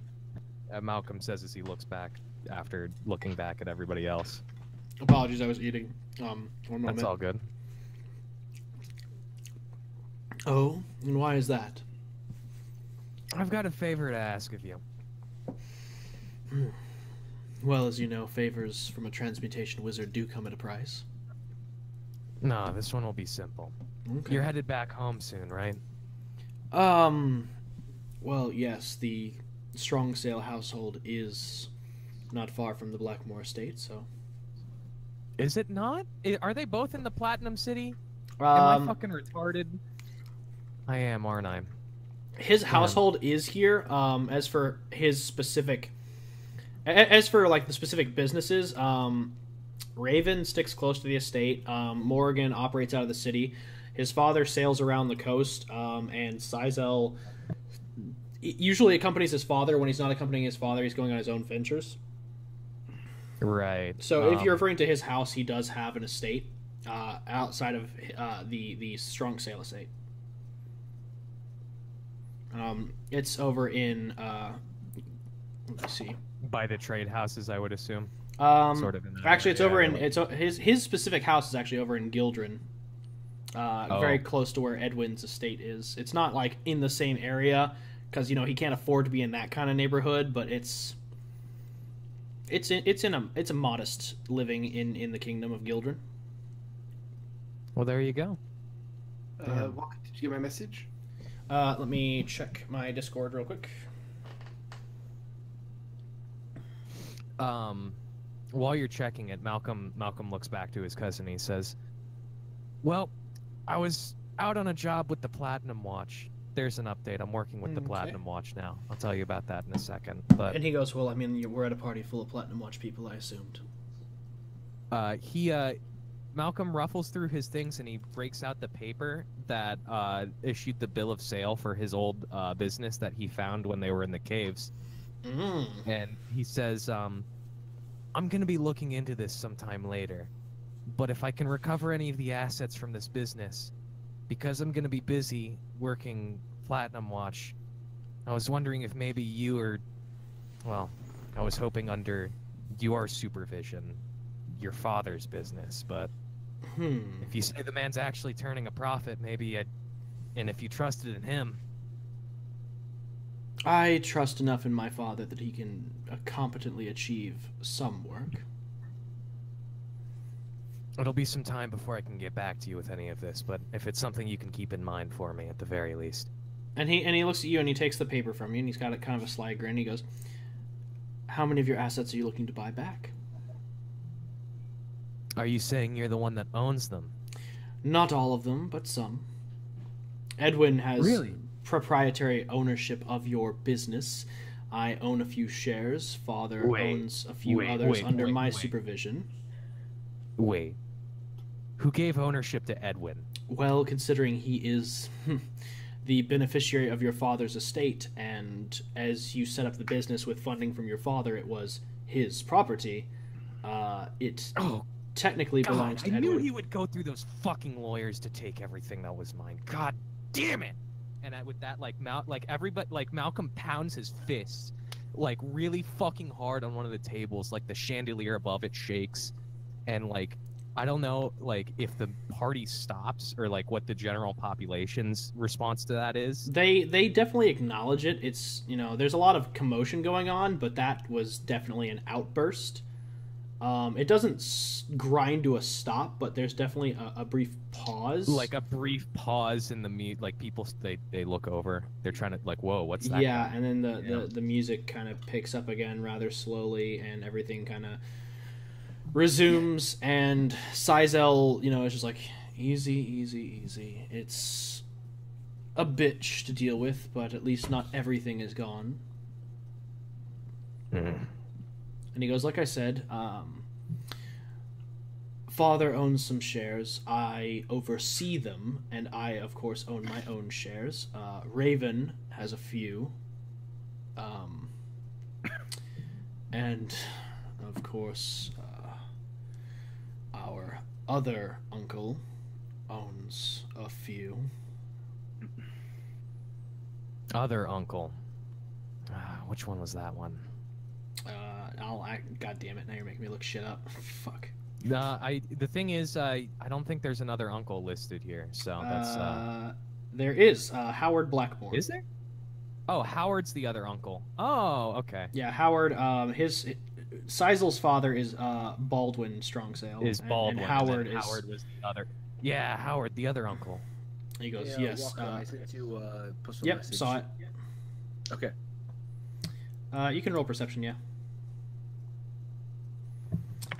Because the vibe has been muddled. Anyway, he looks at you and he goes, yes, Howard owns a few shares. The part of your business that was about adventuring is more or less governed by Howard. He's more or less turned that share of the company into a mercenary recruiting. The part of your company that managed trade and escorting of items of importance is managed primarily by Edwin. Myself and my father own the portion of the company that was devoted to real estate management. We primarily took over the maintenance of estates for the courthouse and the Blackmore estate, as well as the Strongsail estate. But again, your business was primarily adventuring and the resolution, but because part of your proprietary ownership did go back into the maintenance of the estates, as well as funding some of your research, the day-to-day aspects are managed separately. I was smart to separate my facilities into a separate business. I'm glad you're the one that has that. Yes, about that. The research was unfortunately not scraped up by me. The research. Howard, right? Raven, actually. Really? Yes, while she would not admit it, she found your theories rather fascinating and is intrigued by some of the items you were researching. She admires you, although she will admit to thinking you are a rat sack bastard. Yeah, well, she's a rat-faced bitch, so the feeling's mutual. And he goes, well... In any case, she's not... I mean... she's an asshole, but she's not terrible like Edwin. No, and of course, and she also wasn't invited here, so... Made sure to keep her off the guest list. Tracy sent her away earlier. Really? Oh, yes. She tried to illusion him into believing something else, but luckily... she's still not that good. Well, let's hope she doesn't ever get good with those illusions. Otherwise, we're all going to be paying for it. Oh, quite right. Well, this has been a lovely chat, and like I said, I am willing to divulge some of those assets for free. Others may require some cost, because some of those are turning a profit for me currently. But we can discuss that at later detail. Right now, you have a party to enjoy, and I, quite frankly, have grown tired of it, so I might just take a bottle for the road. And he pulls out, like, the nicest fucking bottle of wine y'all have in the cellar and just walks. Damn. It's that elven wine. That's good. solid That's good elven shit. Wine, yeah. That good It's shit. it's that one elven wine that you bought all those years ago. No, I'm just kidding. It would not have survived that long. Through 1,000 generations of human slaves on this vineyard, just to make one wine. 1,000 drow labored for one grapevine. Sounds about right. Elder patience. Yeah. This wine is older than the universe. Just one really drunk wine commenting about how good his stuff is. Damn. So...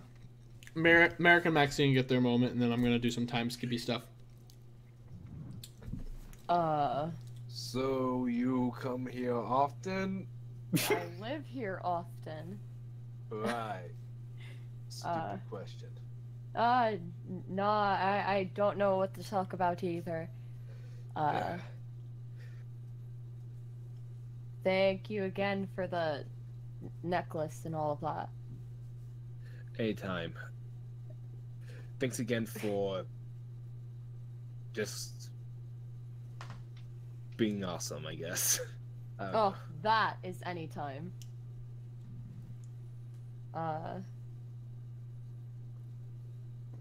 And that's probably the Yeah. extent. It's very Okay. awkward. This is like middle Avon school just- dance. Avok Middle just throwing school popcorn. At this point, I think Avok just throwing popcorn in his mouth as he's I just think, stealthily going from person to person. It's like, you two are idiots. I know. What? He just shouts, "Hey, you should cuss." Nah, like fucking Astiff movie. Whoever said that Merrick's blood now addicting them to go blind for a few seconds. Nah, I'm just fucking around. I So- should probably find Malcolm. Yeah, I think- try to talk to Trap it a little bit. Yeah, you do that. Cool. So as Shambles. the party kind of winds down and everybody has their fun and they drink and they laugh and they blow off steam. As we fade on this scene of everybody kind of enjoying some well-deserved time off after the shit they've had to deal with the past 10 days, we kind of, as the sun fades, so does the worry of many of the people here as they laugh, they drink, they enjoy each other's company. They tell tales of battle, stories and songs of, hardship as well as joy and revelry. And for Rando, this is the first time you've ever been around a large group of people outside of, occasionally sitting quietly in taverns to gather information before your next hunt. And this is a welcoming experience. You've never really had what one would traditionally call a family, but this, you feel like if you had one, this would be what it would be like. Warmth, joy, enjoying the company of others, playing silly games and pranks and telling tales and drinking and having an amazing time.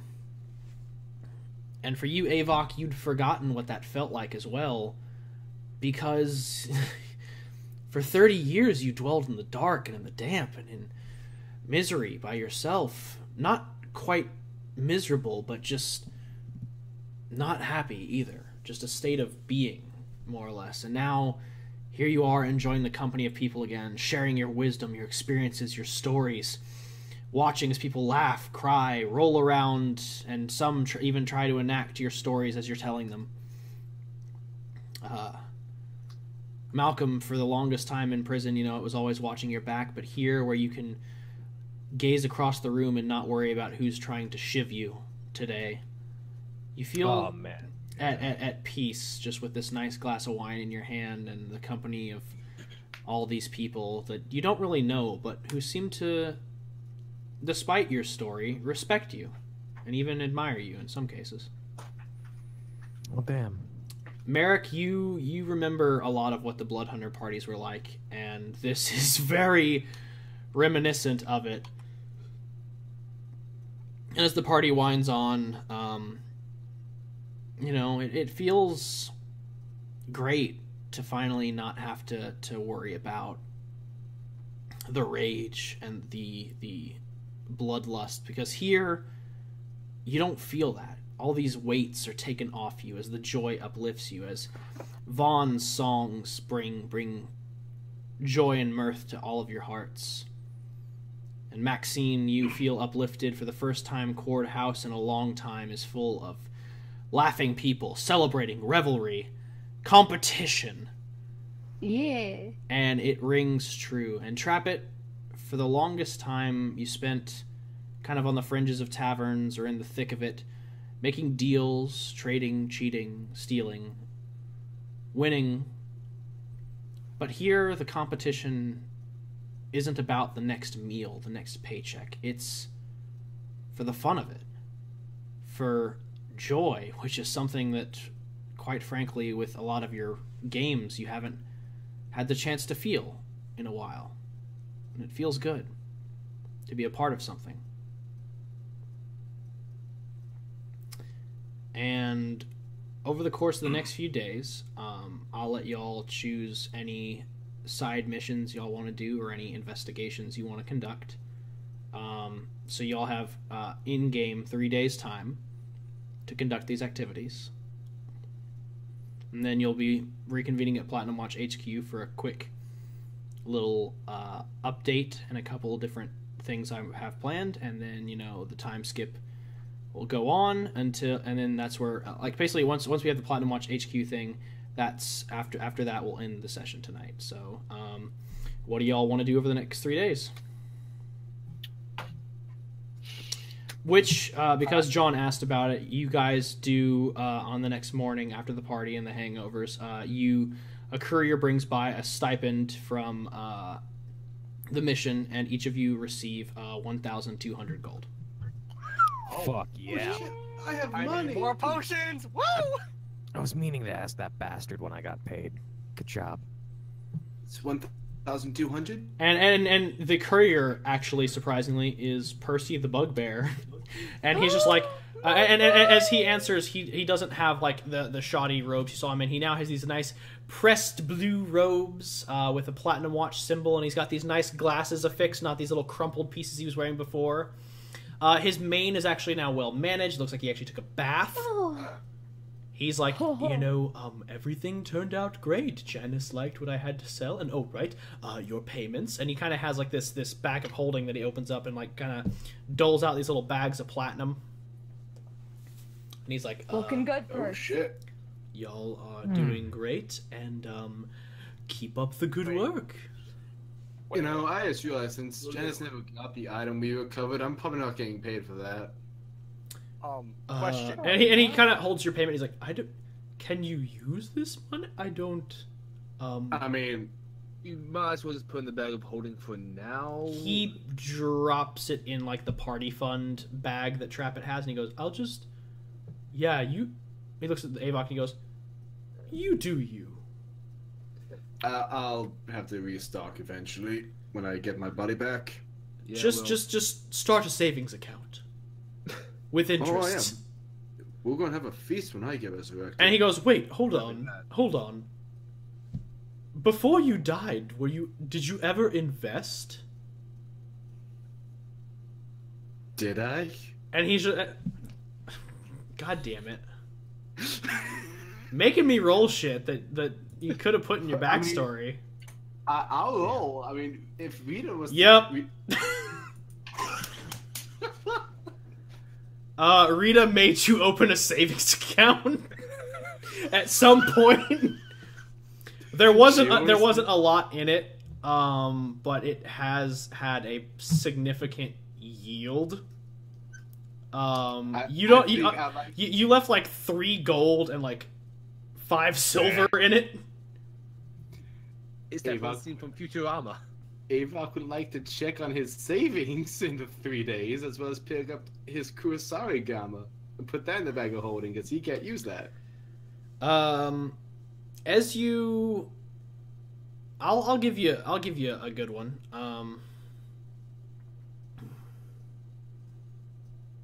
As you get your nice Kasari Gamma, you put it in the bag of holding, and as you go to check your savings account over at the only place that would really do this kind of business, Ilion's Treasury, and I actually have to do the math on this. That's, let's see, 5 silvers, that's half a gold, so that's literally 3.5 gold with interest. Let's see. Damn.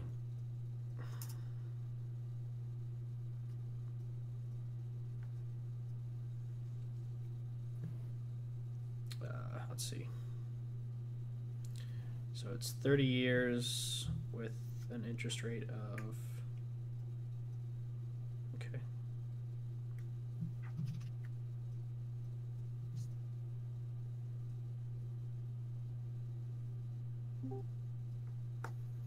I have probably got this all kinds of wrong, but let me... Oh wait, duh.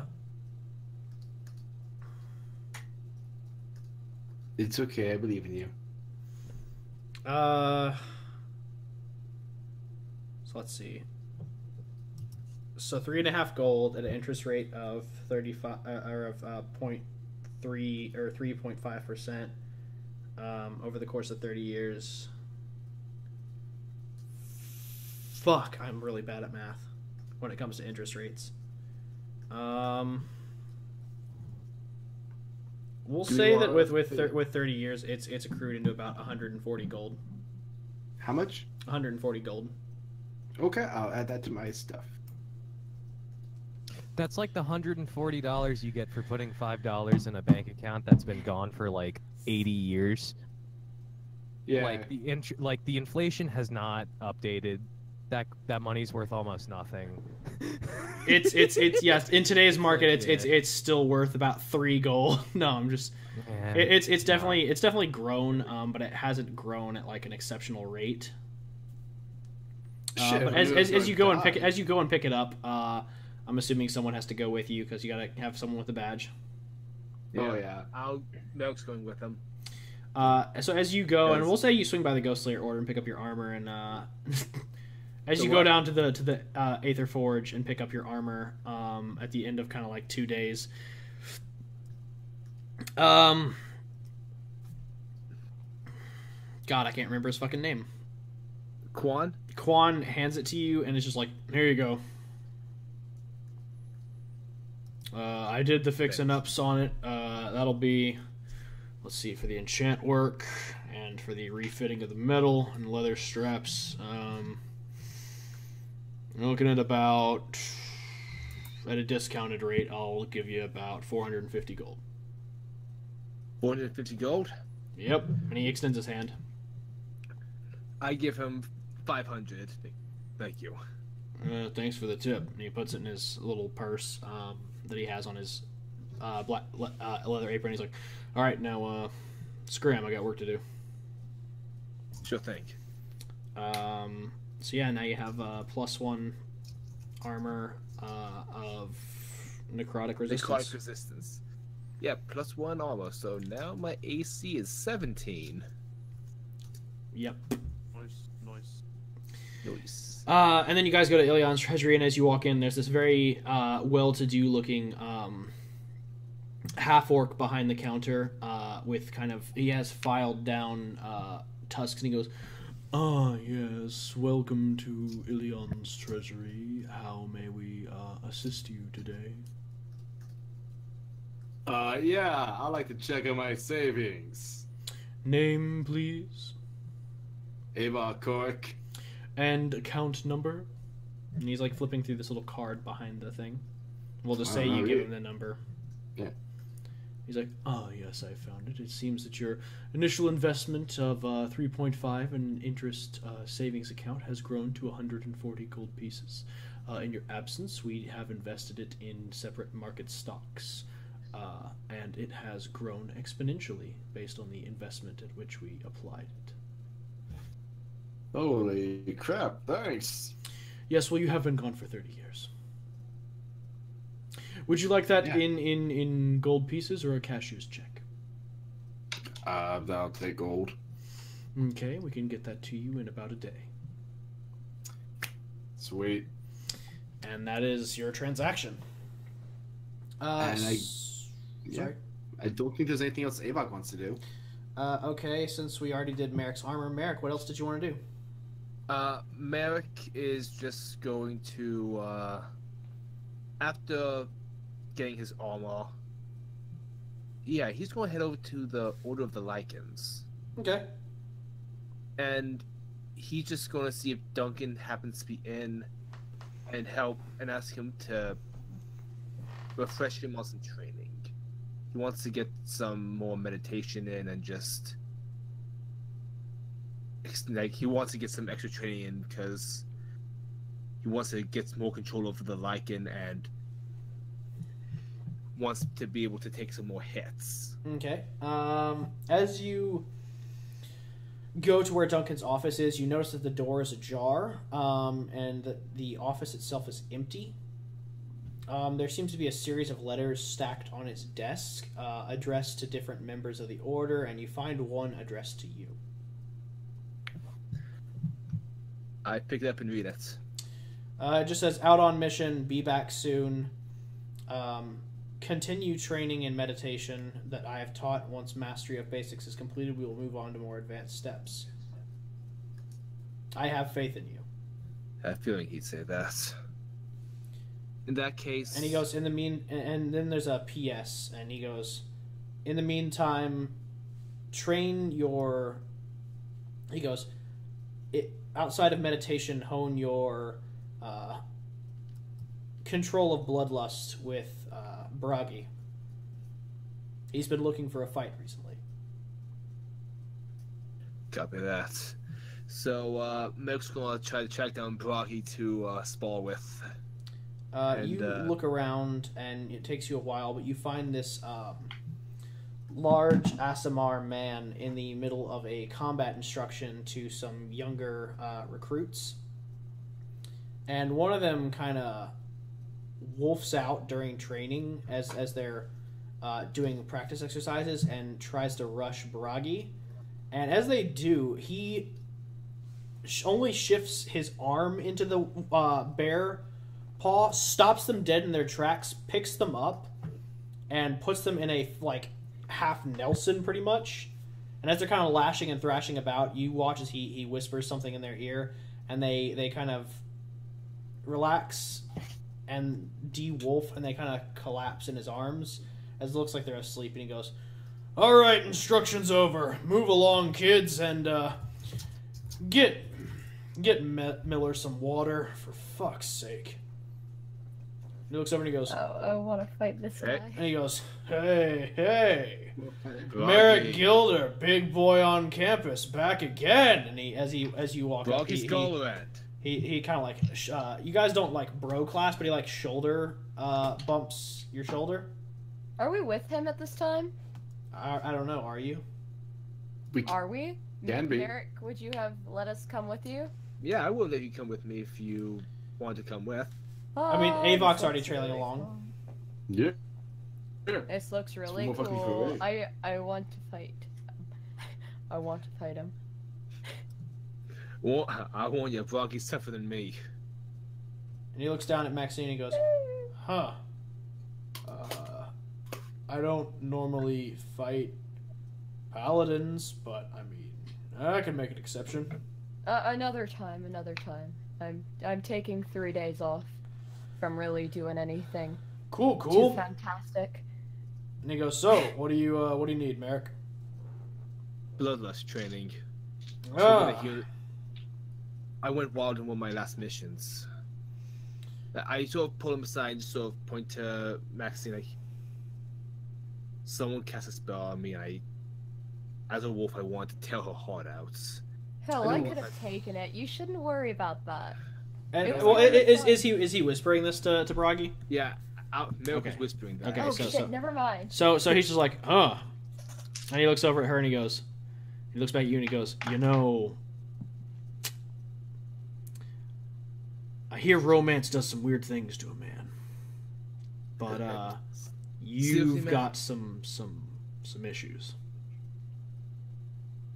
Yeah, that's. You can say that. And he goes, "Sure, Merrick, you're right. Nothing unprofessional is going on between the two of you." Look, I tried to find Duncan. He said that I should train with you. He's off Yeah, he's on mission. So you might help me out. I got 3 days to kill. I figured I'd spend 2 of them sparring with you and 1 doing some reading on the Maw. And he kind of like pops his neck and he goes, "Oh, little man thinks he can last 2 whole days. Now this I've got to see." Right, so beast or no beast? Dealer's choice. Kick your ass either way. Oh, I Merrick really looks- like this guy. Maxine, get the popcorn. Merrick looks back at Maxine, back at Bragi, smiles real wide and just goes, "Well, we have an audience." And he just likens out. And as you do this, roll a survival check. What check? Survival. Oh, that's actually pretty good. Let me just get back to my sheet. Survival. That's inventory. What the hell am I doing over there? I don't know. Survival plus, so 20 total.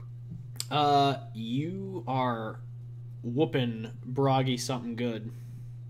As you kind of wolf out in Russian, he hesitates for a moment, but quickly regains his composure and like bears up. And you know his strength definitely outweighs yours, but your agility is what's your key playing point here.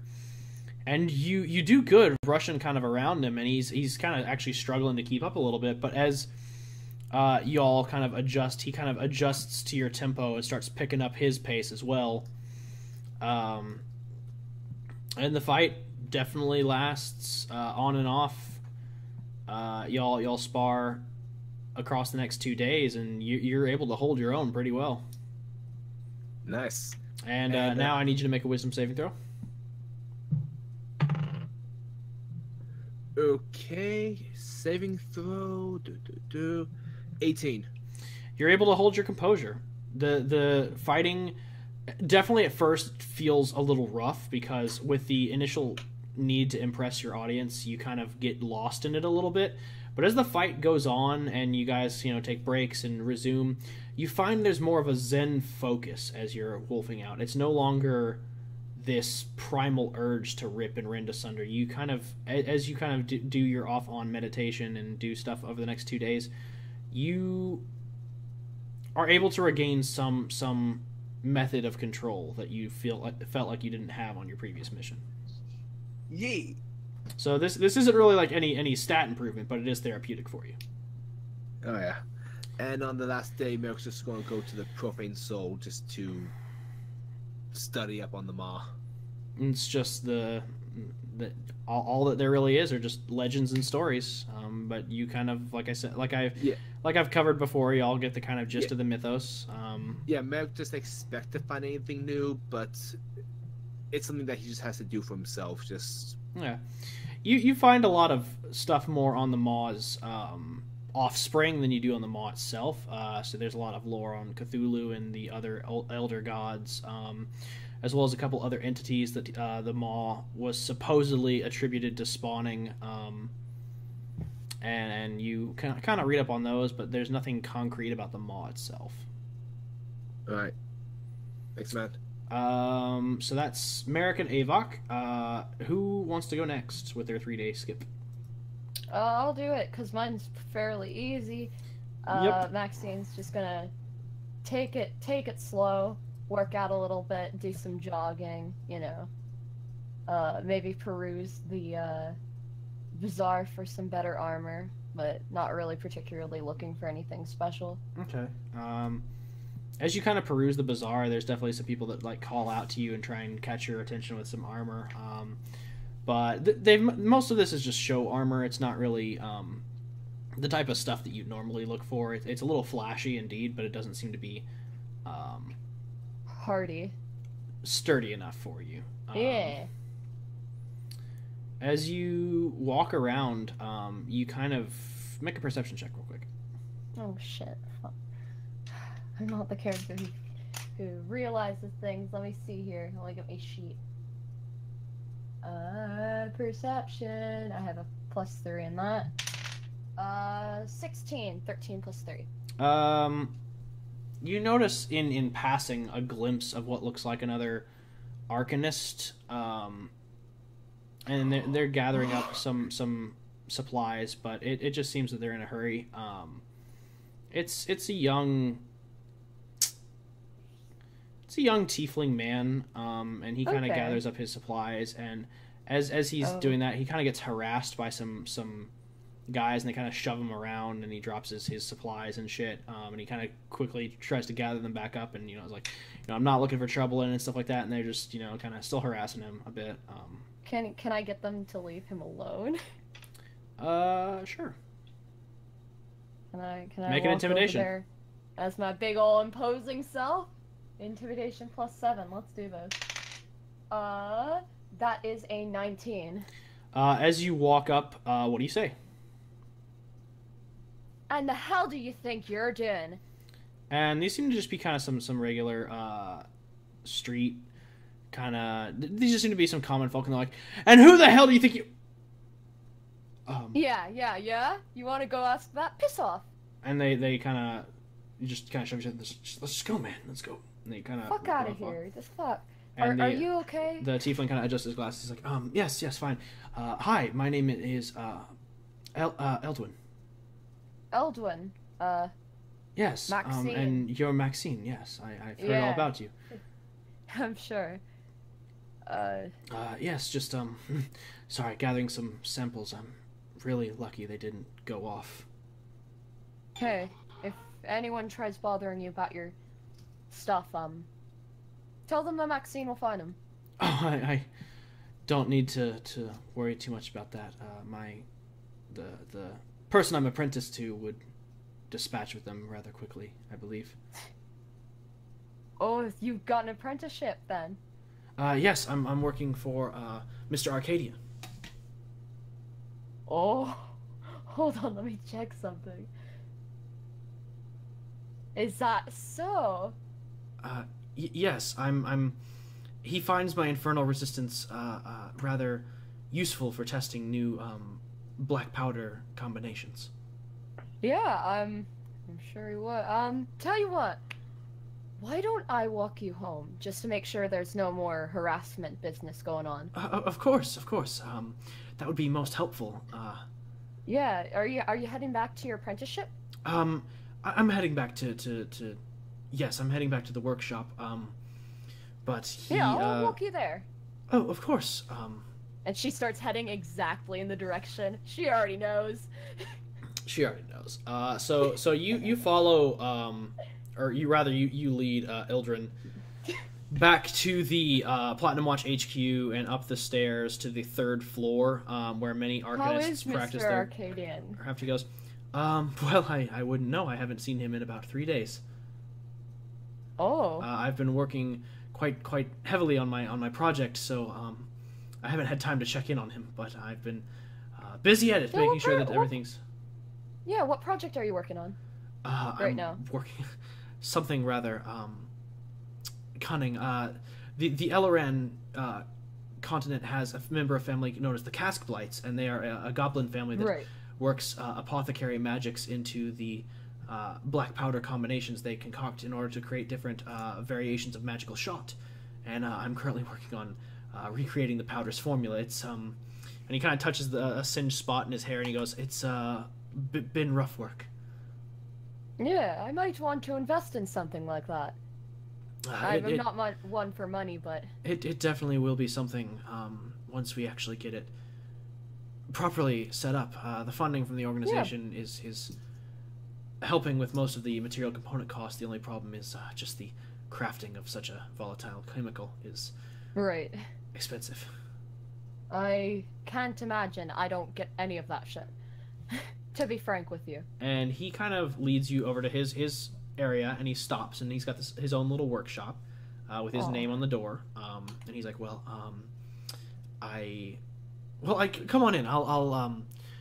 I'll show you around, and just don't mind my roommate's stuff. He has a workshop on the other side of the room. Just like I said, don't I get it. Roommates are weird like that. And he opens the door, and they're sitting in there with like this guy's taken up most of the room. In a small section of the room itself is Percy the Bugbear with like a little fucking notebook.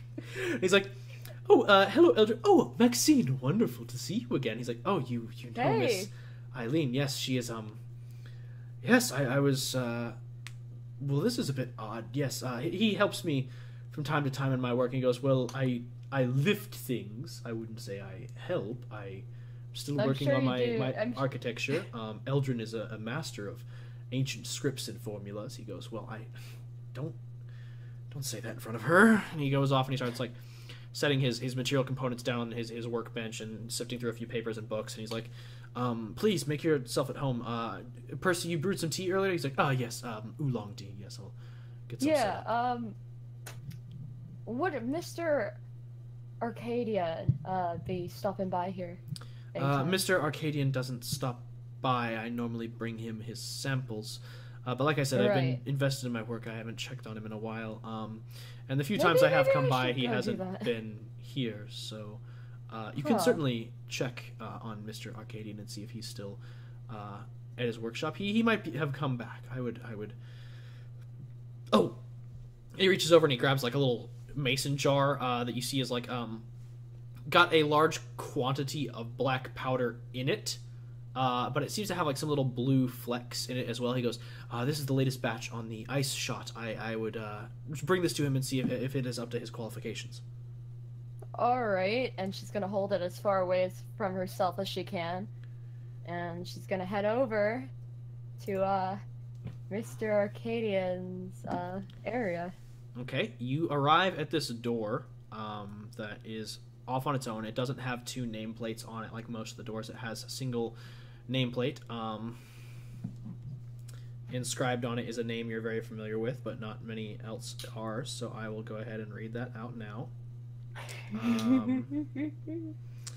The nameplate in question reads out in its entirety, Walther Uranus Altiz Moreau, Kronsbaron von Arcadia IV. Yep. And how would you That like long to ass. approach this? Walk up to the door, take like a big old breath, and then just walk in. You just walk in, you don't knock or anything? No. Okay. No diplomacy here.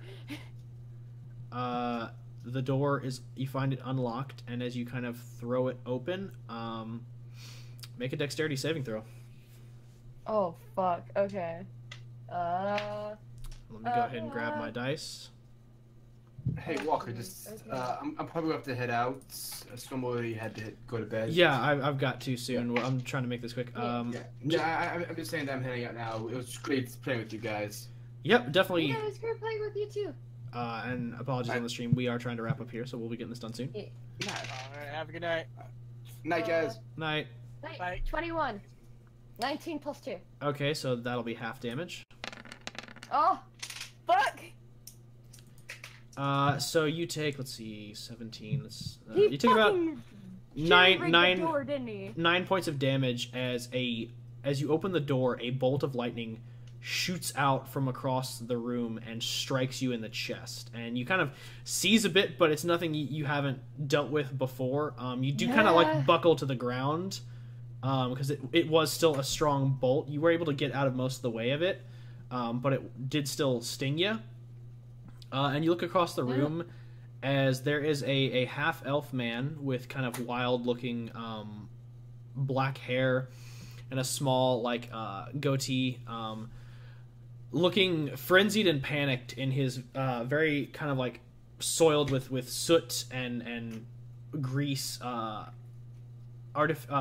his very like fucked up, for lack of a better word, arcanist robes, and in his hands is a contraption of metal that seems to have a glowing blue crystal affixed in the kind of close to the back of the mechanism.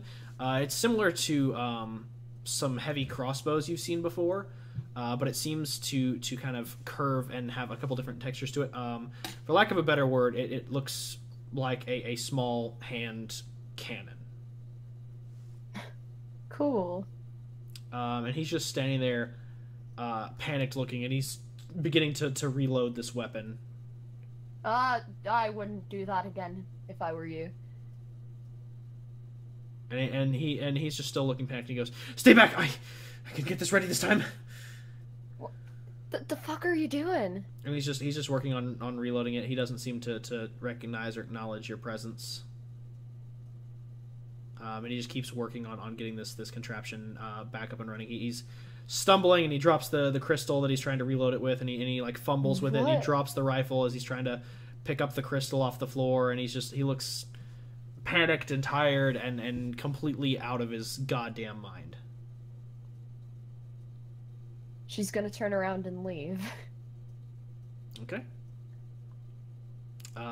You leave. Do you leave the jar on the floor or something? She's gonna leave the jar like right outside the door.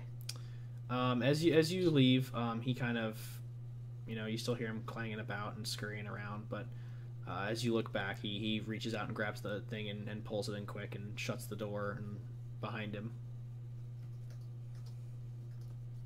Okay. She's gonna. Can I quickly stop by Percy and his roommate's room? Mm-hmm. How long has he been like that? How long has he been like what? The batshit crazy.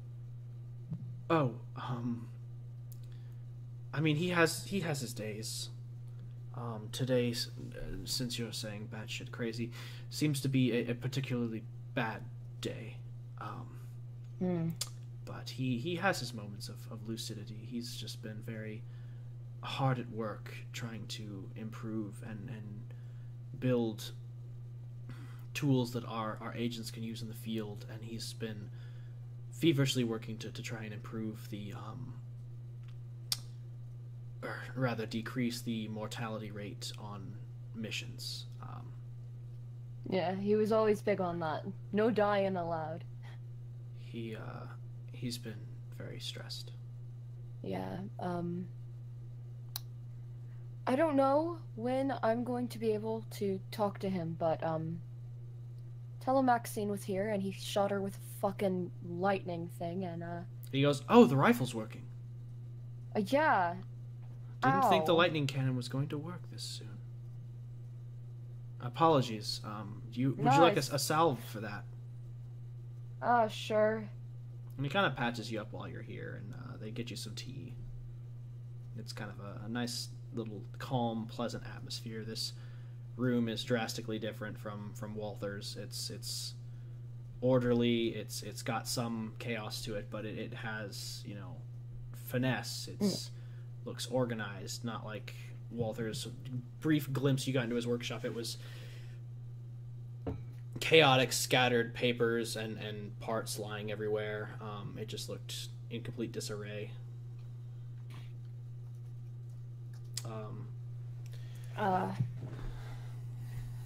Well, this is a bit upsetting, I'm sure, but, well, can I really be surprised? And they look at you and go, and Percy's like, "I don't follow," and Eldrin's like, I haven't, is everything all right? Yeah, he's an old friend, and it's hard to see him like this. I can imagine. Yeah, I should probably go. And he goes, "Please, if you ever feel the need again, please do stop by. I'll make sure and see if he's having a good day." Yeah, I'd like to talk to him next time I get a chance. Okay. You're both welcome to, well, you know where I live, Court Estate. And Percy's like, that I do. And he goes, "Wait, she lives at the court?" He's like, "She's the champion of court." And they kind of like have this little side conversation where they're just like, you know, what the fuck you do, man? You know, it's like subtle little kind of back and forth. And they go, "Yes, we'll be there." All right. I hope he gets better. And she's gonna yeet the fuck out of there so they don't see how like horror struck she is by this. All right. So who's next? We got Malcolm, And with that- Rando, and Trappet. I should probably go now, because it's getting quite late for me. Okay, I will apologies. leave the others to do it, and they can do their thing first. Is my thing. Yeah, I'm gonna. Well, I was go. gonna say I could Okay, probably. I was chill till the gonna- end, so. So I'll try and I was just gonna say we'll want I know what I to wanna make do. these a little quick, just so because I do want as many people here as possible for the HQ Don't worry debrief about it. thing. Don't worry about it. We'll skip mine. I mean, you can just tell me what you're gonna do. What did you I don't want to know. do? I don't have nothing. Don't worry about it. Okay, so Okay, so Hawk's just gonna I'll chill. just- I'll buy stuff. we'll say Hawk and Rando can hit the bazaar if y'all wanted to. Oh, I actually have a plan. Were you gonna go fucking see Yusuf again? What? Were you gonna go see Yusuf again? No, actually, I was Okay. not. Okay, well then, do what you do. Rando, like, as soon as Rando gets paid, he is going to head straight to his old hometown. Okay, so you're gonna spend 3 Literally, days like, as soon as traveling. he gets the money. Yep, and he's just heading straight to his hometown. Okay, so it takes you a couple. It's not far from the Platinum City. It definitely takes you about a day and a half to get there. And you, I think I know what you're gonna do with your money. So I'll let Yeah. you tell everybody, and then I'll say that you return when your business is concluded. Yep. So pretty much, Rando is going to head to the quote unquote the orphanage. Would you call it? I would call it an asylum for wayward souls. Yeah. Yeah. I mean, potato, potato. And he is going to drop 500 gold in that place. Okay. They are very welcoming of your donation. Very enthusiastic to receive it. They, quite frankly, it's more gold than they've probably ever seen in their lives. And they are just thrilled because this is going to pay for many renovations. Very good quality meals for the year. This will cover them for quite some time. And you said this was a day? It's a day and a Or a half day and a to get down there. Oh, day and a half. Crap. Okay, so I gotta hurry. Although I only sleep for 4 hours, so Okay. so it's still like a day and a half, like trip. So it's like there and back. To answer your question, Red, I don't know if you've already left or not. But yeah, you're good if you need to go.